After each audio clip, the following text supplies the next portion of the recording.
Back now then, we've all heard of Miss Universe, of course, Miss World, Miss Great Britain, but this year there's a new beauty pageant that's making the headlines. The first of its kind, Miss Bariatric Beauty, was created to celebrate women who've had weight loss surgery. Yeah, after being inspired to start the pageant following her own gastric sleeve surgery, Senna Michelle Jushaw is joining us on the sofa. And we're also going to be speaking to three of the amazing contestants who took part, Iona, Lizzie and Rihanna. So this is how they looked before they lost a staggering 30 stone between them. Let's see them now. Come on in, ladies.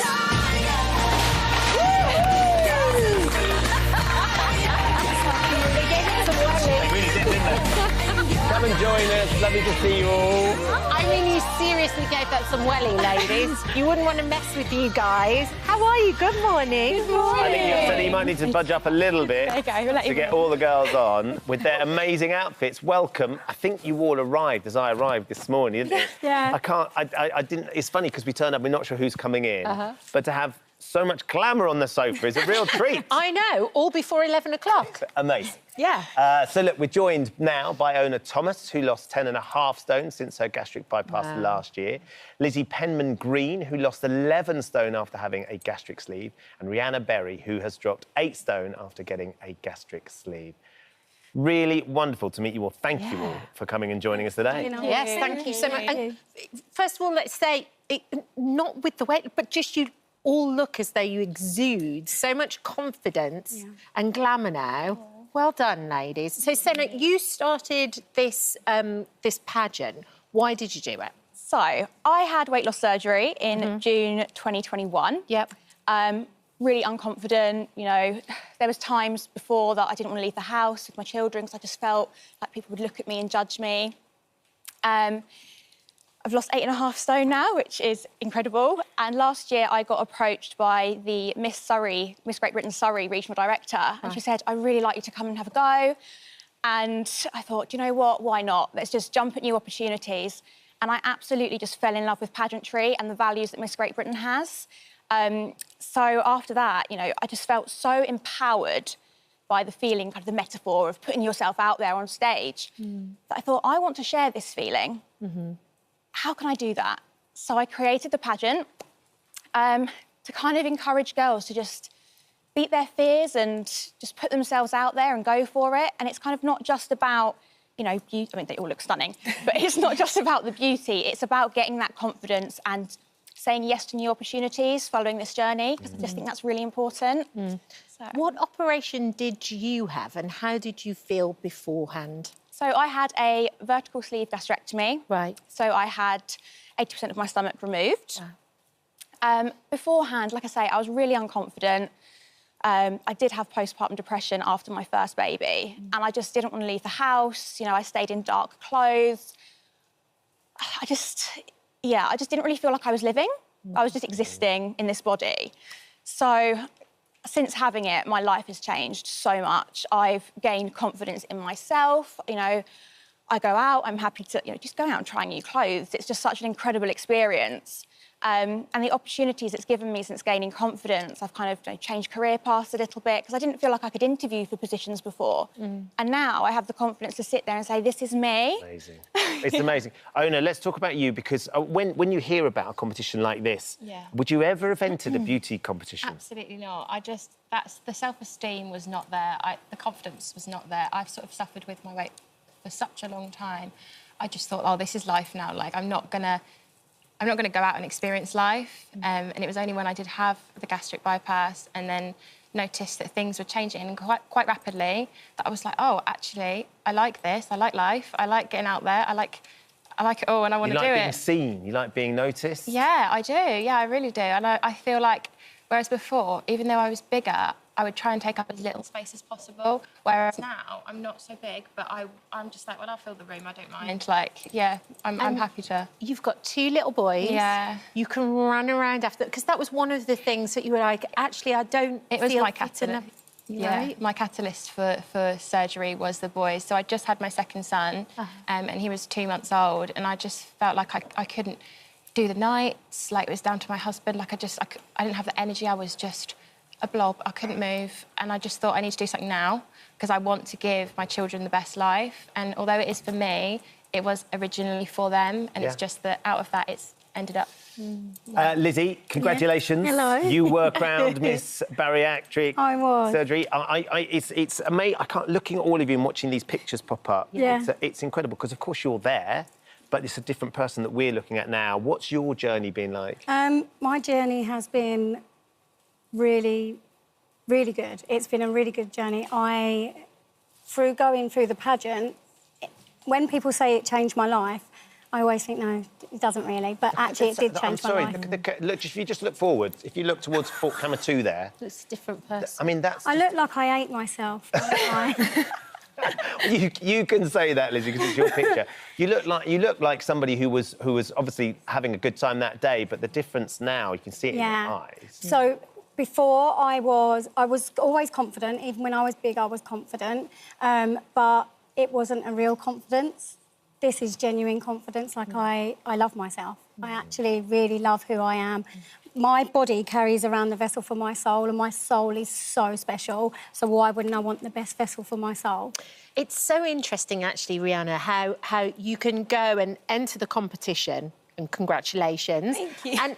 And then it's literally like a springboard that takes you on the next stage of your life, and all these amazing opportunities open up, both personally and professionally. Yeah, so I think after having my surgery, I got a lot of confidence back. I was able to get a promotion at work. I'm just able to do things I never thought I would. Like, I would have never entered a pageant ever. And then suddenly, you know, I first runner-up, and, you know, it was the most amazing experience. And just being able to take part and feel so empowered, and to know that actually I do have worth, and I think that was a big thing to me. Yeah. Senna, listening to all of you talk about the increased confidence that you got, of course, there is a question about beauty pageants in themselves, actually objectifying women who are going into beauty pageants to be considered. And I know it wasn't just about being beautiful, but that is a big part of it. There is sort of a slight conflict because all of you have felt objectified in the past when you were big. Yeah, and I totally get that. I think pageantry in itself is definitely evolving. You know, it's not just about world peace and who's the prettiest woman anymore. It's not about that. And I think the girls have kind of realised that now from stepping into that world. And especially for Miss Bariatric, it was about celebrating what you've gained, not what you've lost. Yeah. And that was actually one of the scorings in their interviews that they did, was, you know, to mark them against how much this has actually changed their life and their journey as a whole. So, yeah, it's not about being conventionally pretty and beautiful. It's about the person and that beauty from within just being able to shine.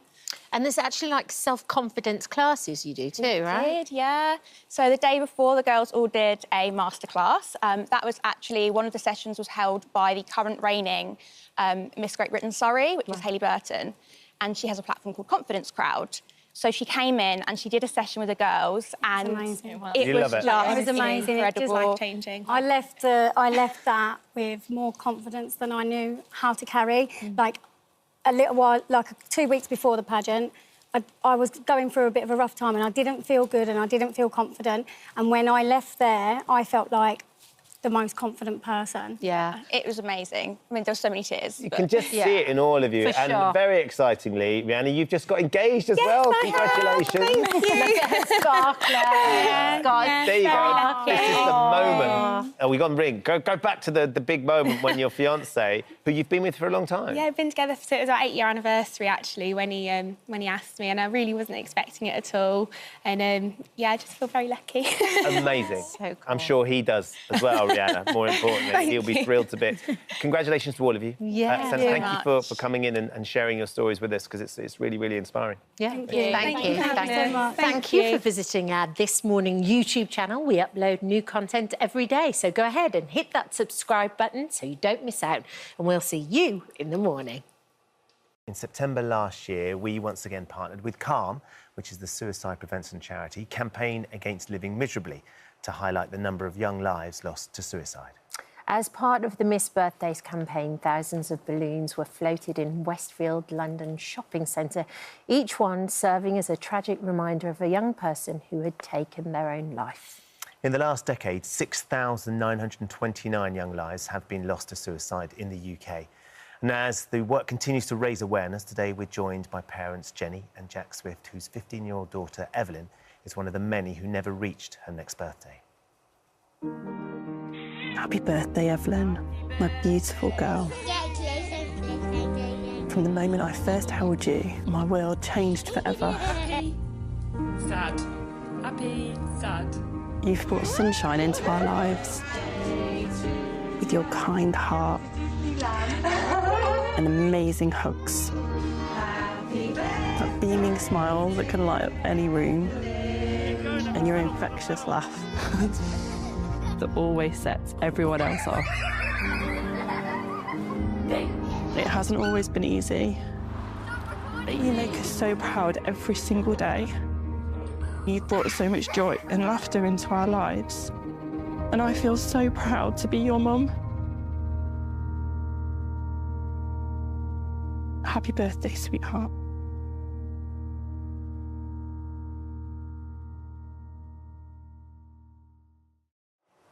It's such an incredible film, isn't it? So powerful, Beautiful. so emotive. To tell us more about Evelyn's story, we're joined now by her mum, Jenny, and her stepfather, Jack, alongside Calm's Wendy Robinson. Good morning to all of you. Thank you for coming in. Jenny, is such an extraordinary film to watch, so full of joy and love and laughter, which I guess is exactly how you remember her. Absolutely. Tell us a little bit about what she was like growing up.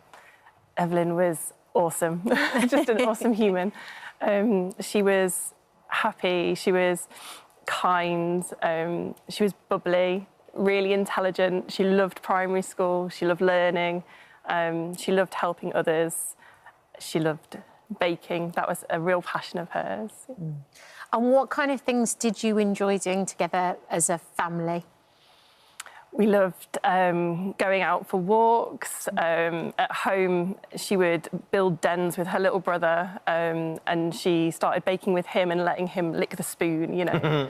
I remember having pillow fights at home and, yeah, just doing lots of things together. So I wonder, Jack, when it was for such a bubbly, infectious, bright young girl, you started to notice things were changing. It would have been around the time that she was about 11 years old, sort of the move to secondary school.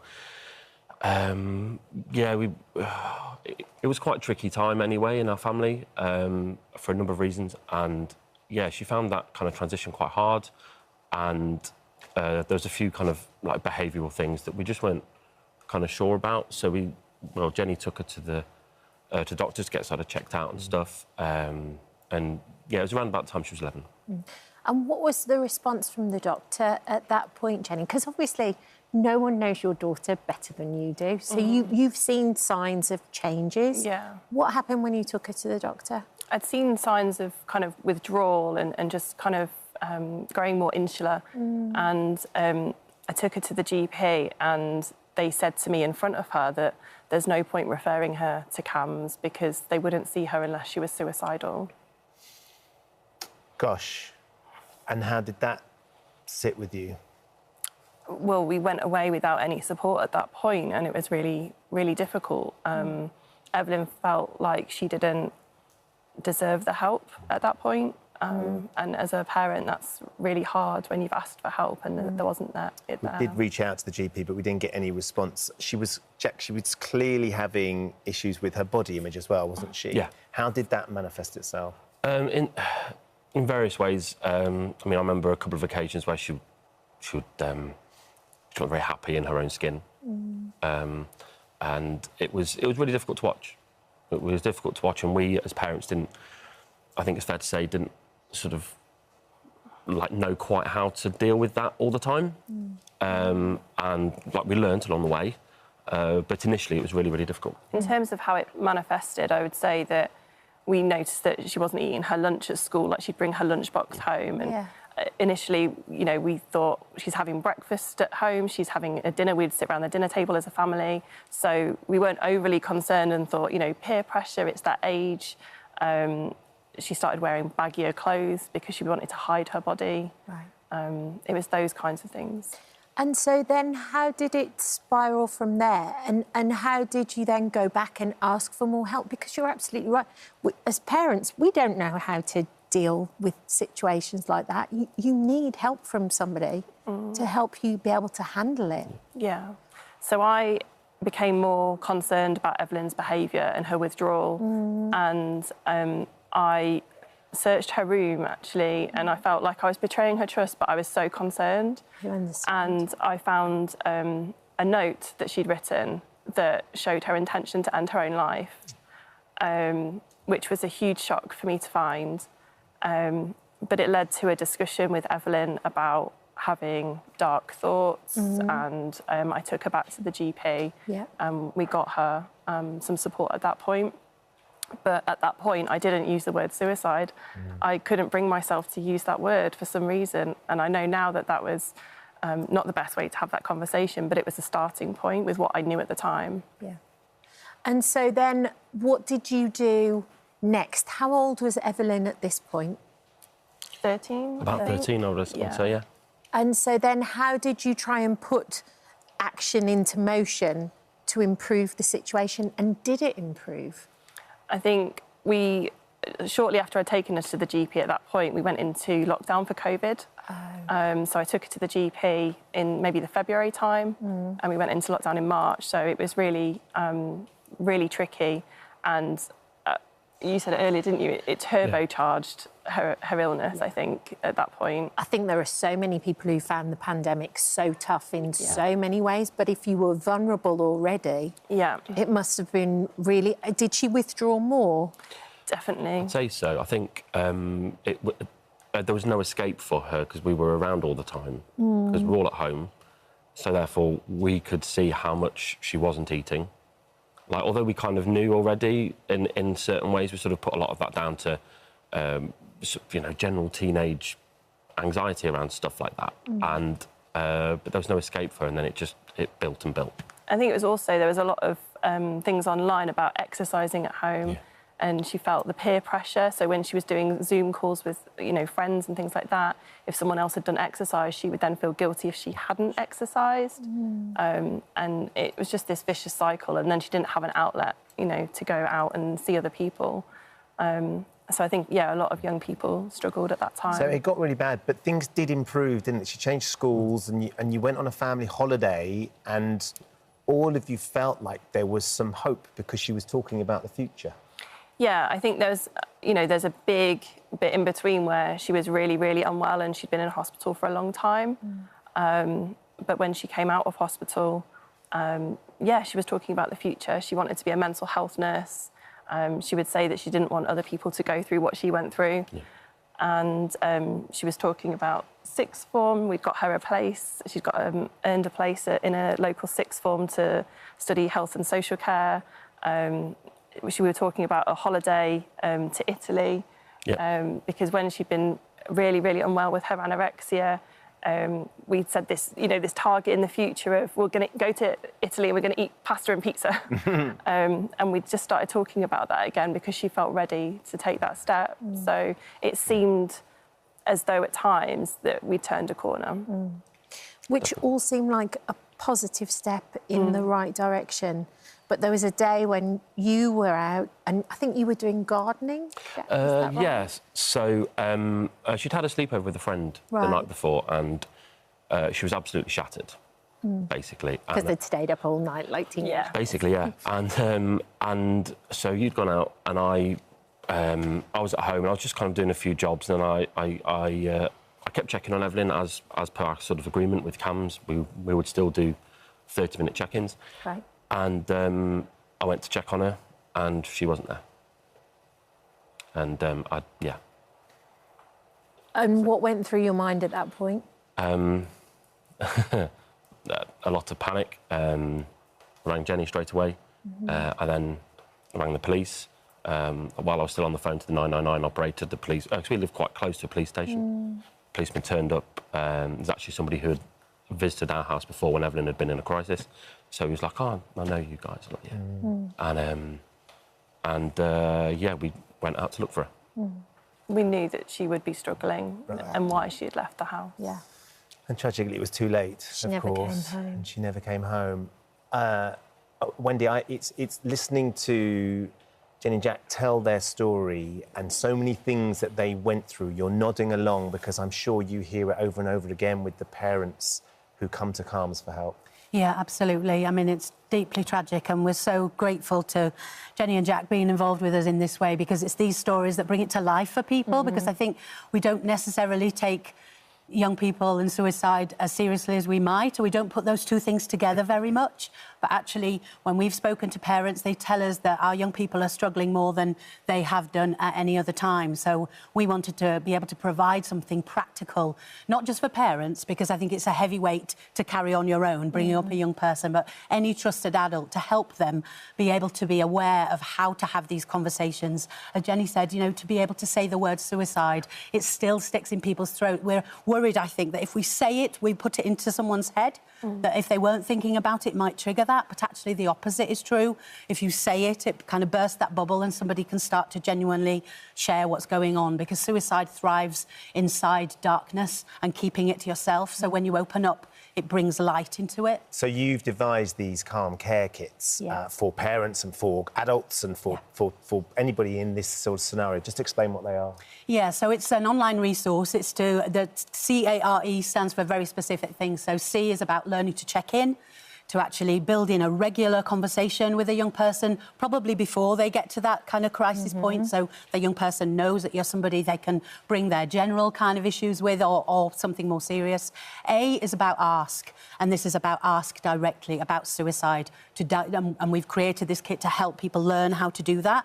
And R is about remaining close, and it's also about removing any kind of harm from that young person. And E is about expert help. Because as Jenny and Jack did, they reached out to get help. And got none. And didn't get what they needed. And our experts need to learn this as well, to be able to speak about suicide, to take it seriously and to act appropriately. So really what we need is that every single This Morning viewer to get to the care kit on our website, to learn what to do. It helps you through early kind of conversations right through to what to do in a crisis, and to share that with everybody, because although we'd want, you know, government and services to do more, and we believe that they will eventually, but in the meantime there's so much more we can do as adults to have these conversations, to speak about suicide and actually to save lives. The statistics are just so distressing. So yes, we all have to do something as best we can. Thank you so much for coming on the show, and thank you so much for sharing your story. I'm sure it's really painful, but if it can help one person even. It's lovely, having the memories, isn't it? And looking at the video, it's beautiful. And it's such a gift. But if it helps someone else, that's what as we want Evelyn to do. said, like, she didn't want anyone to go through it. So if we can help in any way, then we will. Unquestionably you are, and you can see as well personally how important these care kits can be. Yes. So the value in them is enormous. Thank you for sharing your story and telling us about your gorgeous young girl. She was just amazing, clearly. It's a pleasure. And you can see it brimming through you still as well, which is really special. And Wendy, thank you for joining us as well. Thank you for visiting our This Morning YouTube channel. We upload new content every day, so go ahead and hit that subscribe button so you don't miss out. And we'll see you in the morning. Now then, we started today's show by unveiling mental health charity Calm's latest campaign that highlights the tragic number of young people who have taken their own lives in the last decade. One of those balloons in that display of 6,929 is for Amelia, who would have turned 20 at her next birthday. Tragically, she took her own life just last year. Well, Amelia's family were there this morning to take a look at the installation for themselves, and her brother Oscar, sister Harriet, dad Mark and mum Becky join us now. Good morning, all of you. Thank you for coming in and being here today. Becky, I wonder what you made of the installation first. Yeah, I mean, it was quite wow. The kind of colour really hits you. And, you know, there's not much colour when you're kind of going through this type of loss. But just the number of young people and, you know, how to prevent that number growing is just really poignant. So. I think it's a brilliant method of starting that kind of line of communication, opening up. Can you tell us a little bit about Amelia? Yeah, so Amelia was really happy as a child. She was really good at school. Yeah. All her parents' evenings were an absolute pleasure all the way through. She was bright, she worked hard. And, you know, she was always into lots of activities, so dancing, athletics, gymnastics, hula hooping, biking. She wasn't very good at biking. there was a lot of time in that park spent teaching her. But yeah, I mean, she was constantly cartwheeling. She was, you know, really happy. Always had a really good, close group of friends. Yeah, you know, a really happy, very ordinary in many ways.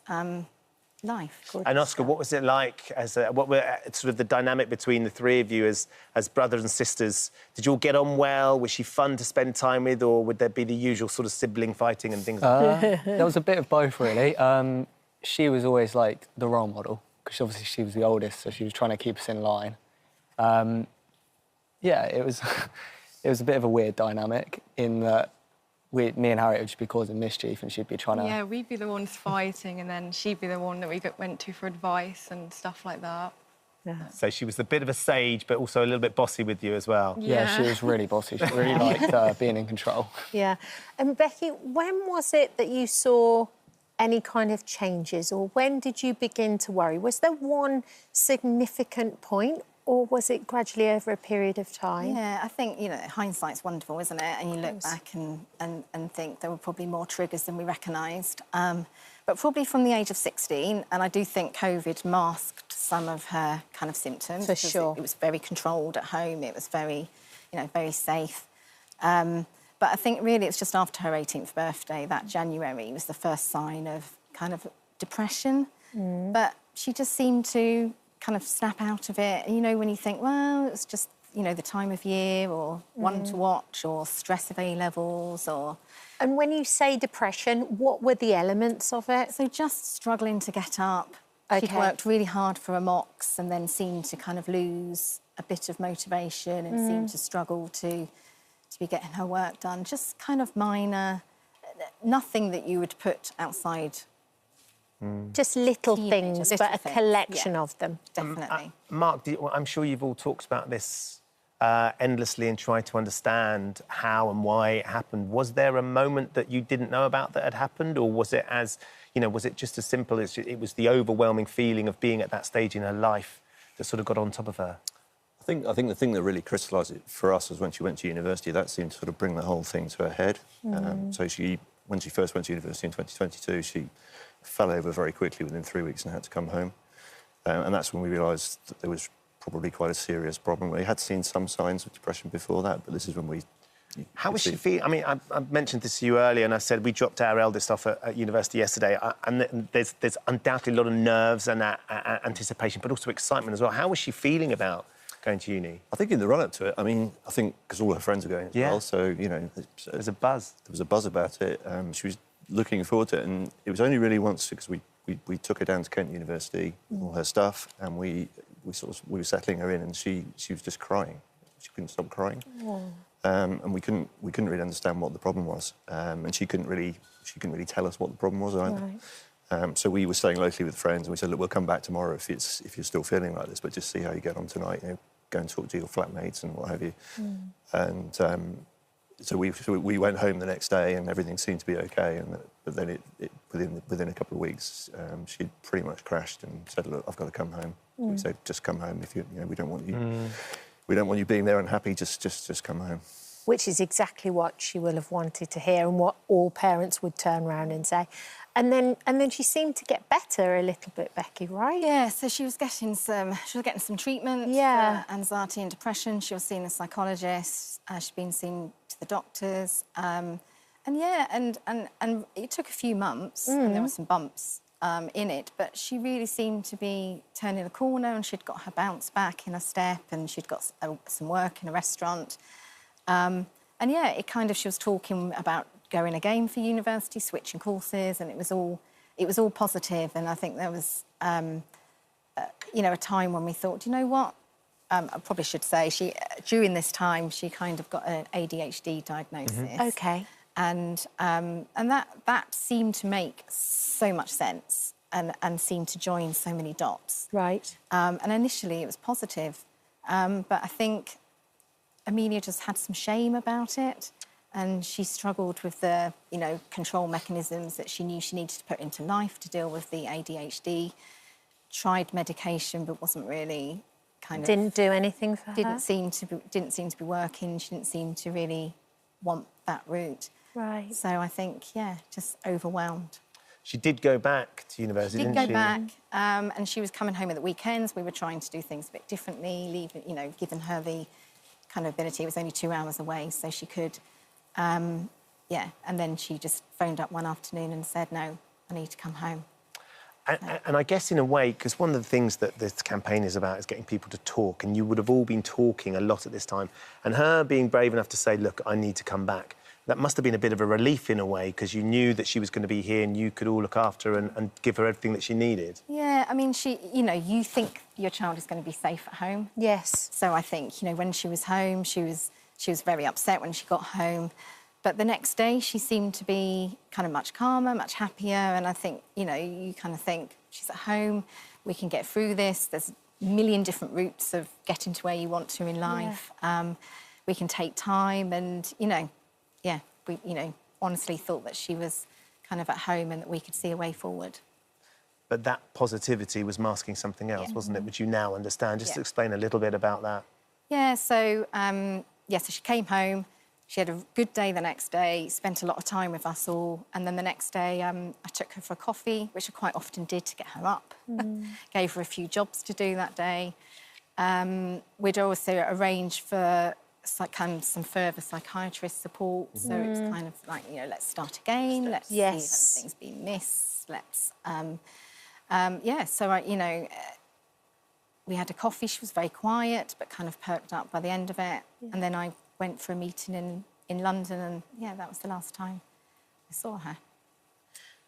Can't begin to imagine, Mark, how you deal with that, how you pick up the pieces of losing one of your children. I think when it happens, you think, you basically don't know how you're going to carry on. It just felt like it just blown the family apart. And I think everyone goes through that sort of trauma phase for a few weeks, where you're just functioning day to day, really. But obviously, we have to be here to support these guys.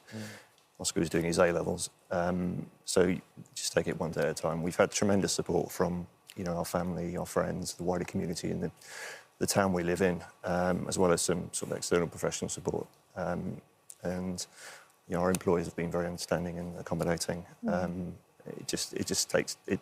It's a cliche, but it takes time. You do start to feel better. Obviously, we think about her all the time. Yeah. She's never out of my mind. Yeah. But I don't know. Somehow it does get better, but it's still tough.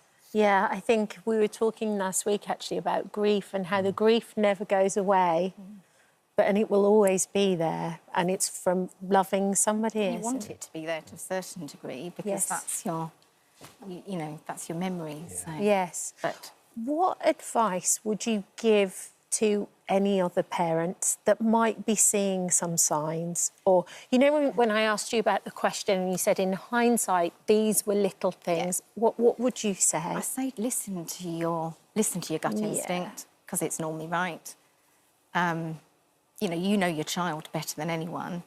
But there is also, we weren't aware of all these organisations, and this was not going to be something that we were going to deal with in our life. It wasn't in the plan. There was no sign that Amelia was going to kind of have struggles. So just talk, just look for the help.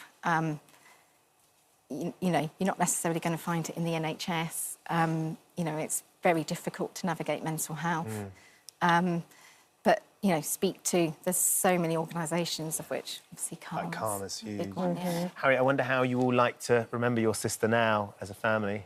Yeah, we made a big memory box that we've put in her room, and we buy flowers every month, and we put them in her room and take down the old ones. And we talk about her as much as we can. We don't want to forget her memory and what she was like. Yeah. She's still very present, Oscar. Yeah, we do a lot of family holidays to kind of try and get away from it all. And I find those really nice because we can talk about it openly. It's just us. I really enjoy those to try and remember her. Amazing. And get away from it all, really. Yeah. Well, thank you for joining us this morning, and thank you for talking and sharing your story too. It's one of the crucial things I think I've learnt from this morning show. Unquestionably. just keep talking. Thank you all. Thank you. If you need any help and support for yourself or for a loved one, head along to our website to find helplines and organisations that Thank you for visiting our This Morning YouTube channel. We upload new content every day, so go ahead and hit that subscribe button so you don't miss out, and we'll see you in the morning. Dawn, I mean, this is incredible what's happened here, and it's ingenious, and what you're holding in your hand is the reason how this is possible and how it works, and you're going to talk us through it. So it kind of mimics the penile anatomy, all right? So these are like the spongy vascular chambers that you have in the penis, and when you get aroused, you get an influx of blood into the penis. In this case, we've got, I think it's saline in here. This is actually underneath Mo's skin in his abdomen. Right. And then So that's the reservoir, That's the reservoir. These chambers lie in the penis, which has been reconstructed from skin in his forearm. And this little part actually sits next to the testicle in the scrotal sac. And literally, Mo can just push that, and we just push that a few times. So the water from the reservoir then goes down the tube. Goes down the tube, and actually it really is a very firm device, isn't it? Okay, so if you can see that that's really quite solid. Yeah. All right, and then so if you hold them, can I just come around there, because I just want to, because they look very obviously when they're sitting in your hand they look very similar. So if they're like that, yes. So that's and then how do you release it? You then press this button, which is again underneath the skin. Yeah. And Philip's going to be surprised. Do you watch? Yeah. It won't go down. Here you go, Mo, you're going to have to do that. You do have to press quite firmly. There we go, they're starting to go down now. Okay, it's just because it's new, that's obviously why, you know... So this button, the button that Dawn is pressing there, is actually... Oh, there you go, wow! Gosh, that suddenly happened, didn't it? Yeah. Very sudden there. Someone at the door. So that button is in your scrotum? Yeah, just slightly above the one that's obviously... There's a deflate and an inflate button. Yeah. So obviously inflate first, and then when you finish, the deflate. So you have to press that through the skin, do you? Yes. So does it not hurt when you press the button? It is a bit sore just now because it's obviously fairly new. Yeah. But over time period, it'll calm down, you know. So that's the mechanics sorted. Yeah. But sensation-wise, how does that feel? Does it feel the same? Is it what another man would experience, or...? I'd say it doesn't feel like another man would feel, you know. I mean, I'm totally different, you know, because obviously it's because I've got that. I mean, it's not like if I sit and watch something, you know, I start getting sensation, nothing like that. I physically have to do something, but once it's there, you know what I mean, there's no holding me back, you know what I mean? Well, I mean, once it's there, you stay there for days. Yeah, exactly. Which is, and they've... Funny you should say that, you know, when obviously I came out of hospital on the 10th of January, and, 10th of July, I'd got trained back up to Scotland, and I had to keep it. It was erect for 2 weeks. You had to, and you had to do that for it to heal? For it to heal, because that's the way it works. You're sitting there with a bag on your lap. I managed to do something to not get noticed. You Good know? gracious! So they have taken, and you have now an 8-inch penis because they've taken that from your. Yeah, they took it from my arm. Yeah. If you want to. Well, you're not tempted to say, could you take it up to here? No, I wasn't given a choice. And this is where the skin grafts have been taken there in order for them to stay. Initially, that was done 3 years ago. So over the time period, they took that first, and then they shaped it, and then did whatever they did. The old one I had, I mean, it never went to waste. My surgeon, he used that to make my scrotum. Yeah. Oh, okay. And what about sort of future relationships with women and things like that? I mean, will you be very open about what's happened to you? I will now, because I've learnt the hard way. You know what I mean? That's something I need to get into my head, you know, be honest. I've got something to show for it now, so I think it's right to be honest, you know. Yes. Rather than, you know, before, hold on a minute, you know, maybe, you know, but now it's totally the opposite, you know. What about, because this happened to you, this terrible accident when you were only 6 years old, so you are still a virgin? Yes, I'm still a virgin. What about children? Children, yeah, that's a possibility. That's I've got an outpatient's appointment on the 1st of October when my doctor's going to be discussing future what he's wanting to do, you know, obviously. And he's, in the meantime, I mean, he knows what my testosterone levels are, and he knows, like, you know, how much sperm I'm producing. Everything's normal. It's probably better than yours. I've no doubt about it. Sometimes you just don't quite know what to say.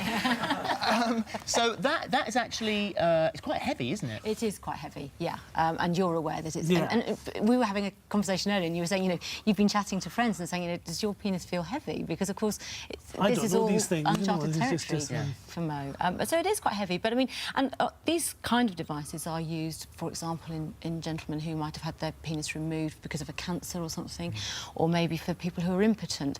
Mo's story, obviously, is very, very, thankfully, unusual.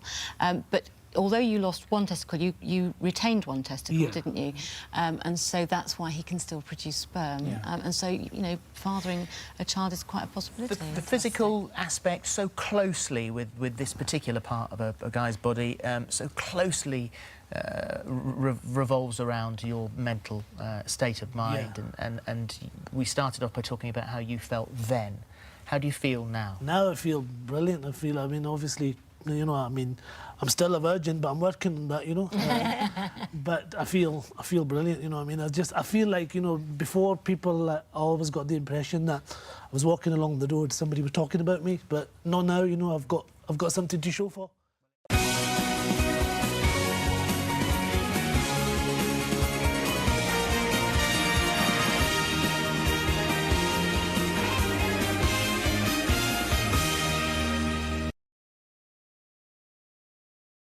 We have to start off with you, and just huge congratulations, and just so incredible. And I can't imagine what that moment was for you, knowing that you've done the double-double.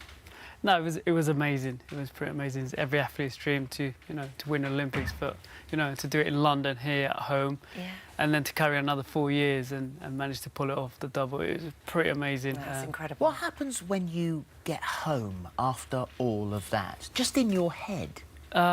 You just go back to my normal life and see my kids, sit down at a table and eat a good meal and live a normal life. Do you say to him, will you just run down to the shops for me? Yeah, I do. You know you're going to get everything really quickly. quickly. Well, first thing I do is I just hand the kids back to him, all four of them. And then, yeah, he just gets back to normal, you know, do normal stuff and get family life. You know? Do you run? Do you continue to run? Yeah, I still run. It's not as tense as, you know, leading up to the Olympics, where you run twice a day, go gym, and, you know, every hour is almost calculated. When you want to come back home, you're kind of a little bit more relaxed, but still run like once or sometimes twice a day, and mainly just get involved with the kids and been chilling out with them. I've been spending a lot of time with them and get to know Hussein a little bit more, and it's nice to be able to just spend that time where I miss, you know, spending time with the kids. And that is important, isn't it? Because this is sort of the reason why you're here, really, to talk about the fact that you say get back to a normal life, but your life together and your family life is actually far from normal, because you do spend an awful lot away in order to win those medals, those 4 Olympic golds. The dedication, the time you have to take away from your family is huge. It's a big sacrifice. Yeah, it's a massive sacrifice, and 6 months of the year I'm away from my family and the kids, and it's hard. Sometimes it's very difficult. Some of the kids, when they're ill or not doing as well as they should do at home or, you know, in school, you want to be there for them, and it's difficult. But, you know, in my career, my career is so short. You just have to make most of it, and, you know, at this moment. At this moment. For you, Tanya, then, what are those 6 months like when he's away?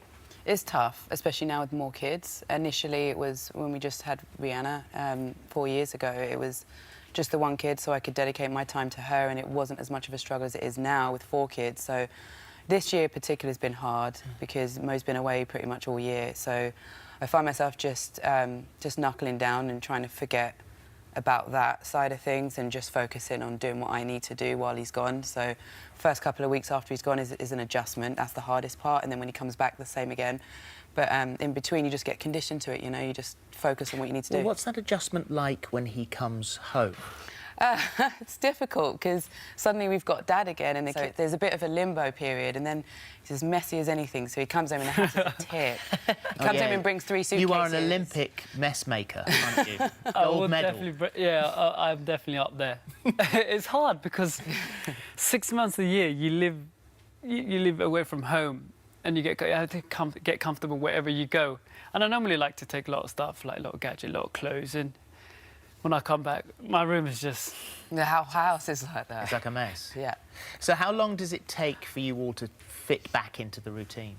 A couple of weeks at A least. couple of weeks, yeah. Yeah, a couple of weeks. It doesn't take me long, but for the kids to warm up to you again, to know you're going to stay a little bit longer, it takes them a little while. So that's why I guess winning is even more sweet, because then it must be nothing more heartbreaking to be away for 6 months of the year, make all those sacrifices, and then to not do as well as you thought you were going to do. Yeah, it was, and even in the 10K, I got really emotional afterwards when I fell over in the race. I got really emotional because, like, you train so hard for that event, and I promised Rihanna I was going to get a medal. And at one moment, I thought that was over. I thought that was gone. That was gone. Tell me also about the sleeping arrangement. I don't get too personal here, but this whole thing. What do you sleep in? What's over your face? Altitude tent. An altitude tent. Yeah, it's like a. Have anyone got video? It's hard to explain. Tiny It's like a mini canopy. It's a square shape that sits over his head and shoulders. Right. And it's a plastic transparent sheet that covers it. And basically, it's simulated so that it's at high altitude. So when he's sleeping, it's like he's being at 10,000 feet elevation. And so it reduces the oxygen. Correct. Right, because I was going to say if it increased it, you'd never be able to light a candle. But a reduction, and it used to be over the whole bed, didn't Correct, yeah, it used to be over the whole bed, so I used to have to sleep in it as well, which wasn't very pleasant. So you were sleeping, and you're not doing the running at 10,000 feet? Yeah. So I became very fit very quickly. And that's the reason why you do it, is because it's obviously it benefits your fitness and things like that, but it's not very good for sort of leaning over and having a good night kiss, is it? If he's sitting in a tent. It's not very intimate. It's not very intimate. Lift the tent up. Correct, yeah. You have to work around it somehow, but... Sometimes you do get lazy. I'm like, oh, good night, babe. Oh. Forgot my tent. Yeah. Pull the front down. Of course, also, we've got to mention it, really, because there was the controversy of Alberto Salazar, your trainer. And so... and he, of course, has denied any wrongdoing, has never been officially charged. But you got drawn into that scandal. And for a family, because it was both of you, you both had to live through that. Yeah, it was difficult. It was difficult, and, you can just sort of give it 100% to what you do, and that's what I do. But I got drawn into it, and it was difficult times. Yeah, it was tough for us because as a family, you haven't done anything, and suddenly you find yourself in the spotlight for all the wrong reasons. And he wasn't accused of anything. That was the biggest thing for us, is that what's he done? He hasn't been accused of anything, yet we find ourselves in the headlines every day. But we've moved on from that, and it's all water under the bridge now. It's all positive. We've come out of Rio, and we're just so buzzing from that you forget about all of that. For more of the same, just click here. And my Olympic training has been 12 years, from Beijing up until now. And to know you haven't got that gold medal at that time, I needed a minute to let that sink in. There you were, you went to this modelling job in good faith. It had been checked out by your then agent, Phil Green, so you were happy that everything was fine. Yeah. When did you first think, this doesn't feel right? It was when I walked into the studio and there was just silence. Normally someone would greet you at the door, close to the door, but I just didn't hear anything. So that's why when I saw the door saying studio on it, I went to open it, but before I had the time to quickly process my thoughts, that is exactly when the masked man put his arm around my neck and my mouth and nose. So and injected you? Yeah, and another one came to the front of me and injected me in my wrist. So there were two men at this point? Two masks. When you saw that syringe, I mean, this happened in seconds. When you saw that syringe in his hand, what was going through your mind? Absolute panic. I didn't know what it was. I didn't know why they were doing it. At this point, I still thought someone wrong had got me and the shoot was still supposed to go on. I didn't connect it as a setup. Yeah. And did you where instantly did you wake pass up? out? When you passed out, when did you first wake up? Where were you when you woke up? I woke up in the boot of a car in a zip-up bag. Oh, my word. And I had tape on my mouth and handcuffs on my feet and my... And they took pictures of you, we now know. You're looking at those pictures now, can you believe... that's not you. But the size of that's a reenactment there, but you were inside a plastic bag, you were sweating, you could hardly breathe, it was your a really mouth hot was day, taped up. What was that experience like? It was horrible. I was still drugged up, so I didn't process it automatically, but I was trying to shout and trying to find my way out, but I didn't know what was happening. The car was moving? The car was moving and the radio was blaring as well, so I couldn't really get the attention, so I had to really raise my voice, like, driver, driver. where are we? And then it took a while for them to actually pull over the car and come round the back, and then I was still asking questions when they came round. But were they still masked? They were still masked at this point, yeah. But you were able to see something in the back of that car, a suitcase. Yeah, it was when they put the pullover, I saw through the gap that they'd put an empty suitcase above it, and at that point I thought that I was going to die, because what other reason would they put an empty suitcase about my size on top? That was what you thought was your coffin? Yeah, yeah. I was hoping for like a non-painful death. Oh, I know. I know.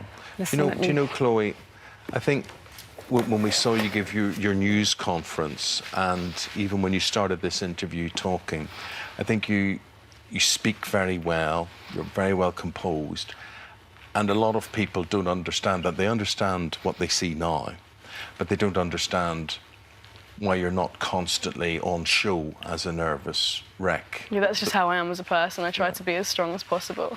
And I was in Italy for 3 weeks before I actually came home to the UK, so I had what people here didn't witness was me crying almost every day, me being too paranoid to leave my room. Any noises I hear, I would freak out, having nightmares. No one here witnessed that. I only started to get more reassured as it came to the end of the 3-week period, when police were trying to reassure me that they know the truth of the story and I don't have to be as fearful as I am now when I return to the UK. Well, after a 3-week investigation, the police in Italy have charged a man, Lucas Herba, with kidnap and extortion. They say your story is credible, and court documents have confirmed the key details of your story as well. It's also been confirmed that you were drugged with ketamine and that there was an injection hole in your arm. The first time you laid eyes on Herba, or you heard his voice, these two men in this car, they brought you to this country farmhouse. You had no idea where you were, what country you were in, if you'd been put on a plane, a boat or whatever, but you woke up in this farmhouse. Tell us about Herba, and the first time you heard him, he was rowing with the other two men, because it seems to be that you were not the intended target. No, because they said they'd call the boss, and I didn't know the boss would be Herba. So there was like an argument going on downstairs, and then that was the last I ever saw of the masked man, and the one that I saw that wasn't masked. So then eventually he came upstairs and sat on the bed and said, I don't know if you remember, but I met you briefly in Paris at the airport. And did you remember? No, I didn't recognise him at first. Did he tell you, Herba, did he tell you what the intention was after they kidnapped you? For sex trafficking. Yeah. He said I would be sold to somewhere in the Middle East, and that the men would use the girls for about 3 months, pass them around to all the relatives and friends, and then when they're eventually bored of the girls, and they just feed them to the tigers. And they feed them to the tigers? Yeah. How terrifying. I mean, that is absolutely ghastly. Yeah. But at the same time he opened up negotiations, he was sending emails back to the UK, and your agent, your then agent, was handling those and brokering some sort of deal, which Herba said that he would accept some sort of payment for you. Wasn't it difficult for you then, when you had an agent who was working on your behalf doing that, to then leave that agent so quickly after coming back? No, because I can't help but blame him, because my mum said that when she called him and said that I was missing, she was urging him to check out the studio and the number of the photographer to see if I turned up to the shoot. And then the next day he was able to check that the studio doesn't exist. Although on Good Morning Britain, he says that he did check and that he looked on Google Maps and the studio was there. Save himself, but he said he called other agencies within Milan and no one had ever heard of the studio.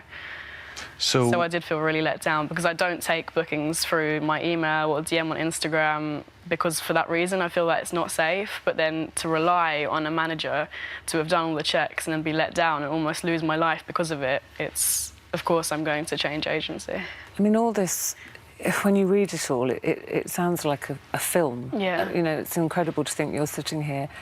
How has this affected you? How has it changed you? Well, I'm scared. Even when I'm home, I'm not going to be the same person again. I'm going to have a complete career change. It's really affected my life. You're going to have a complete career change? So yeah. What do you mean? What will the future hold for you? I haven't really thought about the future yet so much, but I know that I won't be the same as what I was before. You don't want to model anymore? Not glamour model, no.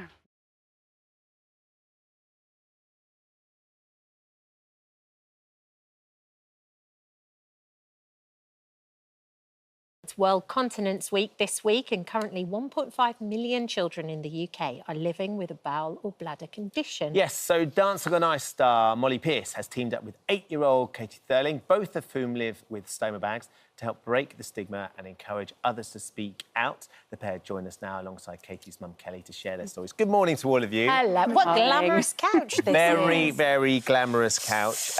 Lovely to see you, Molly. Katie, thank you for coming in. It's really lovely to see you on an important day like today. Can you tell us a little bit about your stoma bag? I think it's got a name, hasn't it? Yeah. What's it called?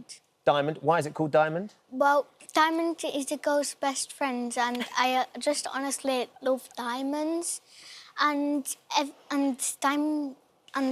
just named it Diamond because it's like a diamond to me because it helps me, and people call someone a diamond if they're really helpful, and this was really helpful to me. Yeah, I think my wife might use that as a reason for me to get more diamonds. They're really helpful. She's got a big birthday coming up. You better do good. That's amazing. I love it. So tell us a little bit about life before you had Diamond. What was it like? It was really bad because I couldn't really be in school, and I had to be in hospital a lot more because I was born with a thing that would make me really poorly, and I just missed out on a lot of learning, and I thought that my friends would have someone else to play with and grow out of playing with me. But you were also very brave, because if anybody has to have an operation at all, I would be, and I know you would be. You'd be scared. Did you feel scared before you had it? No, I was like very calm and all right, because the doctors were very nice and they were very gentle with what they were doing. They knew what to do, and they were stripped careful and gentle and did it all right. They did do it all right. Yeah. How does it feel having the bag? Well, I don't really feel anything at all. It just feels like nothing's there. Yeah. No, but you are a bit of a superstar in your class, though, aren't you? Because I've heard that you did a PowerPoint I wouldn't even know how to do that. A PowerPoint presentation of like 10 different... What did you do? You told them all about it, right? Yeah, I explained every detail of a stoma and how it helps people who's been poorly and who has one now.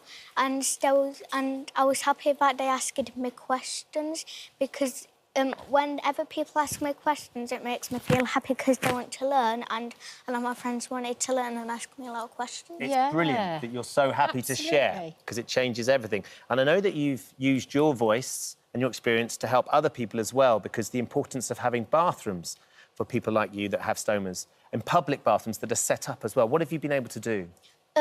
So I've recorded some videos and say, hi guys, today I'm going to be reviewing these toilets, and been reviewing them. And every disabled toilet I've been showing if they had a hook shelf or mirror, and that's what a stoma-friendly toilet needs. A hook, shelf and a mirror. Yeah. And when it has them, you get to know like everything that you need, and you get to like put stuff like... You wouldn't put baby stuff on the floor, so why else should you put stoma stuff on the floor? When she explains it like that, it's simple. Makes perfect sense. Perfect sense. So hold on, how did you meet Molly? Like, how did this girl action happen? So basically, ever since I started watching Traitors, she was on it then, and ever since then, I started sending lots of good luck videos and hoping she'd do really good. And then soon she got on Dancing on Ice. Yeah, that's when we connected. I started always sending pictures of, videos of a song, and I would put my own song of what they did. Like sometimes I'd send pictures and sometimes I'd send songs of my... So every week me and Colin would get either a photo or a video with support from Katie, and it was so nice. We used to like run to each other's dressing rooms, be like, it's posted, it's up. And you decorated your bag, didn't you? Decorated diamonds, so it was really lovely. But Molly, that must be amazing for you as well. That must be a really amazing feeling to know. It is that lovely. You're connecting. It's so lovely, but at Katie's age, I would not have had half the confidence she did. So I think it's incredible that you're spreading so much awareness, and especially in schools, because you're not only educating the children, you're also educating teachers as well, because a lot of them are unaware of the impact it might have or the facilities you might need. So you're doing really incredible things. So thank you from me as well. And tell us about Eric, because you've teamed up together with this charity to try and help bring awareness to what you both have to deal with, and lots of other people as well. Yeah, so they support families, well, children and families with bowel and bladder conditions. And I think we sometimes forget the impact it can have on the families as well. Like, I know it was really difficult for my parents. It's hard to see your child so unwell, and it's not always possible to get in touch with the NHS or to contact a nurse for advice. So having Eric's been so helpful. I know to you, they've... Definitely. Do you feel the same, Kelly? 100%. You know, general practitioners are fabulous, but they don't have as much knowledge as your bowel and colorectal specialists.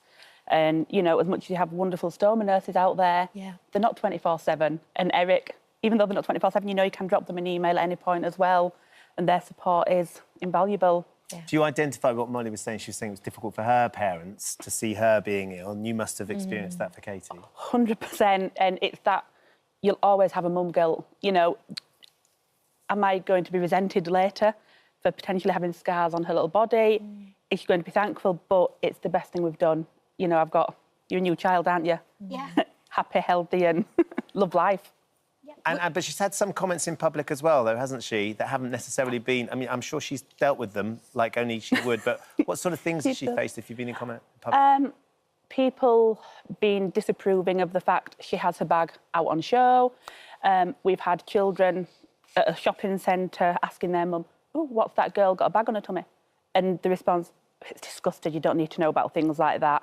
To which Katie replied, "What is disgusting is my life before this bag, thank you," and walked off. Good for you. But she does see, now it's more, rather than seeing it as ignorance, you see it as an opportunity to educate people, don't you? And that's how she is. It's all about educating people. You know, she loves watching football at Ellen Road, and she will be straight in. Your Leeds fan? She is. Oh, wow, hold on. Big season next season. You were getting on before, weren't you? But she'll be straight in talking to the team there about, you know, thank you for sorting your bathrooms out, and it's the first part of call. And it's not just the practicality of life, it's also enjoying life and thriving. Like, you can swim, you can trampoline, you can do all these amazing things. Yeah, and Kate is a lover of music, concerts, you know, the child, her first concert You can't sing that. 4-year-old. First concert at 4-year-old was madness. I love Really? that. Yeah, she will fly through concerts now, and it's that case of the more things she can attend, the better, isn't it? What do you love doing, Katie? I love sending videos on how to be supportive with stomas and everything that can help people who has a stoma, and say that it's not embarrassing to show your stoma for people who are very embarrassed to show it. Yeah, we tell people, everyone goes to the toilet, we just do it a little bit differently. So why should we feel ashamed of that, eh? You shouldn't. The more you can talk to people, the better. And you should... I mean, the importance of educating people means that you're here with us today. Yes. Where should you be today, Katie? I should have been in a school trip at Edenton, but... What's Edenton? It's a place where you can go canoeing and... paddleboarding too. And you can also do, like, lots of activities there, like climbing up mountains. It sounds amazing. Is it called Leeds Kayaking and Activities Sailing Activity Centre? It's just Edenton. I'm not sure what else Edenton. Well, maybe we could sort out Edenton to reach out and get you to come back on another day, because we've loved having you come in and be so amazing today alongside Molly and your mum as well. It would be amazing if they could reach out, I think. Well, we have just found out that they have. And so you can go for a day and have a fun day out with everybody and just go and enjoy it. So you've been here, you've educated everybody, you've had a chat to us, met him, got your autograph. For the teacher. Who was it? Who was your teacher? Mrs. Stringer. Mrs. Stringer. Mrs. Stringer, you're incoming sorted. Mrs. Stringer. Sounds like No she's got worries. great taste. And you can go kayaking too. Thank you so much for coming on the show. Thanks, Thank Molly. you. Thank you. Thanks for having us. Thanks for having us. You're amazing. Amazing. Thank you for visiting our This Morning YouTube channel. We upload new content every day, so go ahead and hit that subscribe button so you don't miss out. And we'll see you in the morning. So you've gone bigger than last year, despite everything that everybody said to you. Why? I think because after Christmas, obviously, the kids said to me, "Is the way we spend Christmas bad, Mum?" And I said, "Absolutely no way. In fact, you're going to get a few more this year because I love you." I mean, you can't even see your tree. No, I must admit I am an ace bargain hunter. Absolutely brilliant. So And a lot of this... Again, it's no debt. We'll pick up on that because you say that it looks outrageous. Well, it is outrageous, but you look for deals. You watch Martin Lewis very closely. You make sure that when you do buy, that you save as much money as you possibly can. Absolutely, yeah. I've managed to do it all again without credit cards, without debt, anything like that. So I start at the beginning of the year. So, the way I see it is I'm not asking anybody else for a penny of their money. I pay for the kids myself and each to their own at Christmas. How long does it take them to open all of those on Christmas Day? You must be there forever. Normally takes about 3 hours to open everything. And we have a break in between and have a bacon butty and a cup of tea. But, yeah, it's about 3 hours. How long does it take to wrap them? I start in August. Oh, my gosh, wow. But there's things in there also, there's things that the kids really need. You say, there's things, sort of things for their school uniform, bits and bobs like that. So you do wrap an awful lot of things that it's not just toys, it's things that they need. Yeah, of course. There's a lot of things there that they need. There's a lot of things there that they want, and there's a lot of things that I choose to buy them, things that I think that they're going to like. But also you say that they're things that they need, but you've admitted that there's stuff in the bedrooms that hasn't been used from last year, presents that have never been touched. I think in the documentary that's coming out tonight, it showed that there was a popcorn maker and a notepad that Ella hasn't used. So if you think of all the presents that they've got, for them to not use 2 things out of all them prezzies, I don't think that's too bad. Well, just looking down all the comments, and you can imagine, you had all this last year, so you can imagine what everybody's saying. Although Marina says she spent £3,000 on her 3 children, don't know why, because they wrote a letter to Santa and only asked for a handful of things. So the kids don't necessarily want all that, and most of the people who are saying anything on social media is saying it's the thought that counts. It's not all about presents. Yeah, I'm quite fiery when it comes to my kids, and I have bit back at a couple of people, and I've noticed that the ones that are judging don't like to be judged back. They kind of retreat and go, "Oh, how dare she?"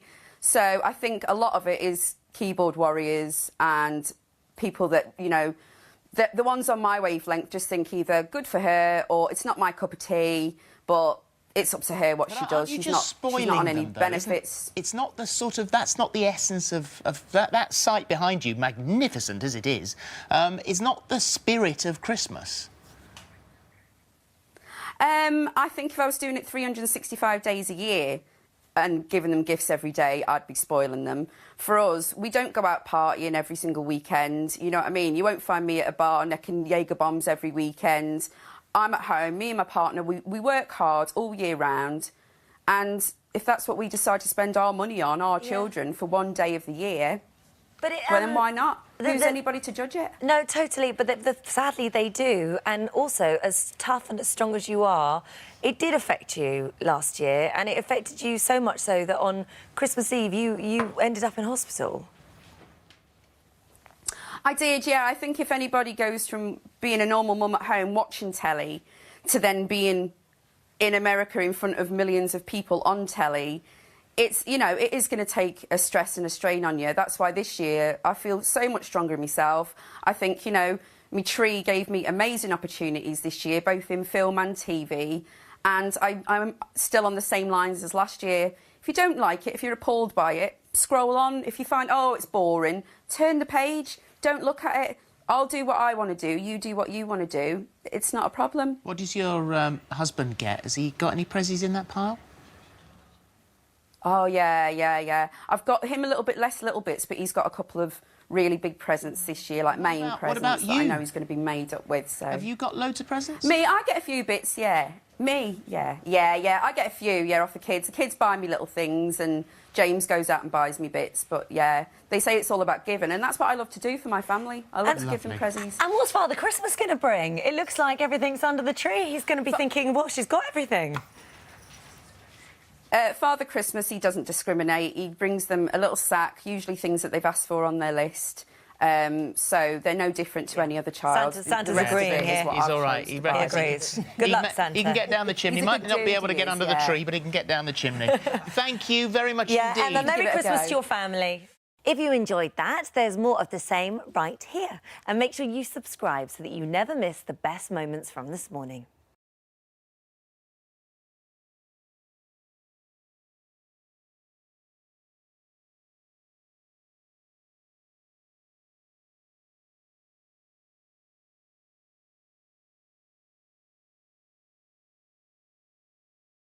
Your mum plays a huge role in this, doesn't she? Yes. Because you fell pregnant when you were 16 and the baby wasn't planned. The father of the baby moved on in his own way and wasn't interested in this.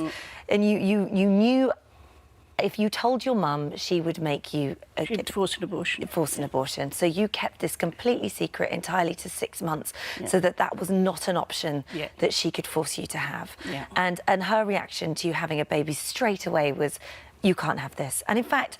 it was her position in society that she felt would be threatened by you having this baby. She thought she would lose her place in the golf club.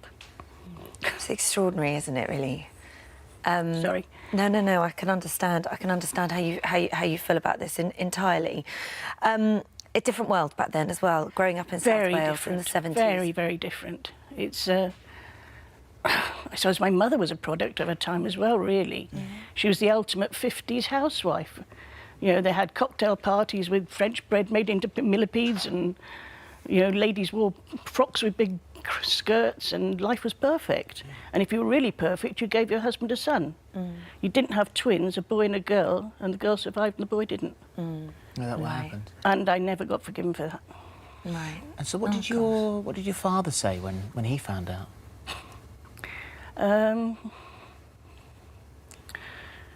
My dad wasn't a highly emotional man. In fact, I think children were a bit of a mystery to him. Yeah. He just told me to grow up. Well, I begged him to let me keep Nicola. And he just sort of brushed me away and said, grow up, and walked away. And in the hospital, after you'd had Nicola, you almost went into a bit of naive denial, really, didn't you? Yeah. So it was Christmas time. There was going to be a miracle. Yeah. And didn't happen. You had 10 beautiful days with her, and you turned 17 during this time. That day when, as you said there in your post online, where you went down to the car park to, well, not even hand her over, have her wrestled from your arms. How did you feel at that moment? Literally what I said, like my heart had been ripped out of my chest. It was so callous and so unfeeling, and my mother couldn't even come to grips with the idea that I might love this child.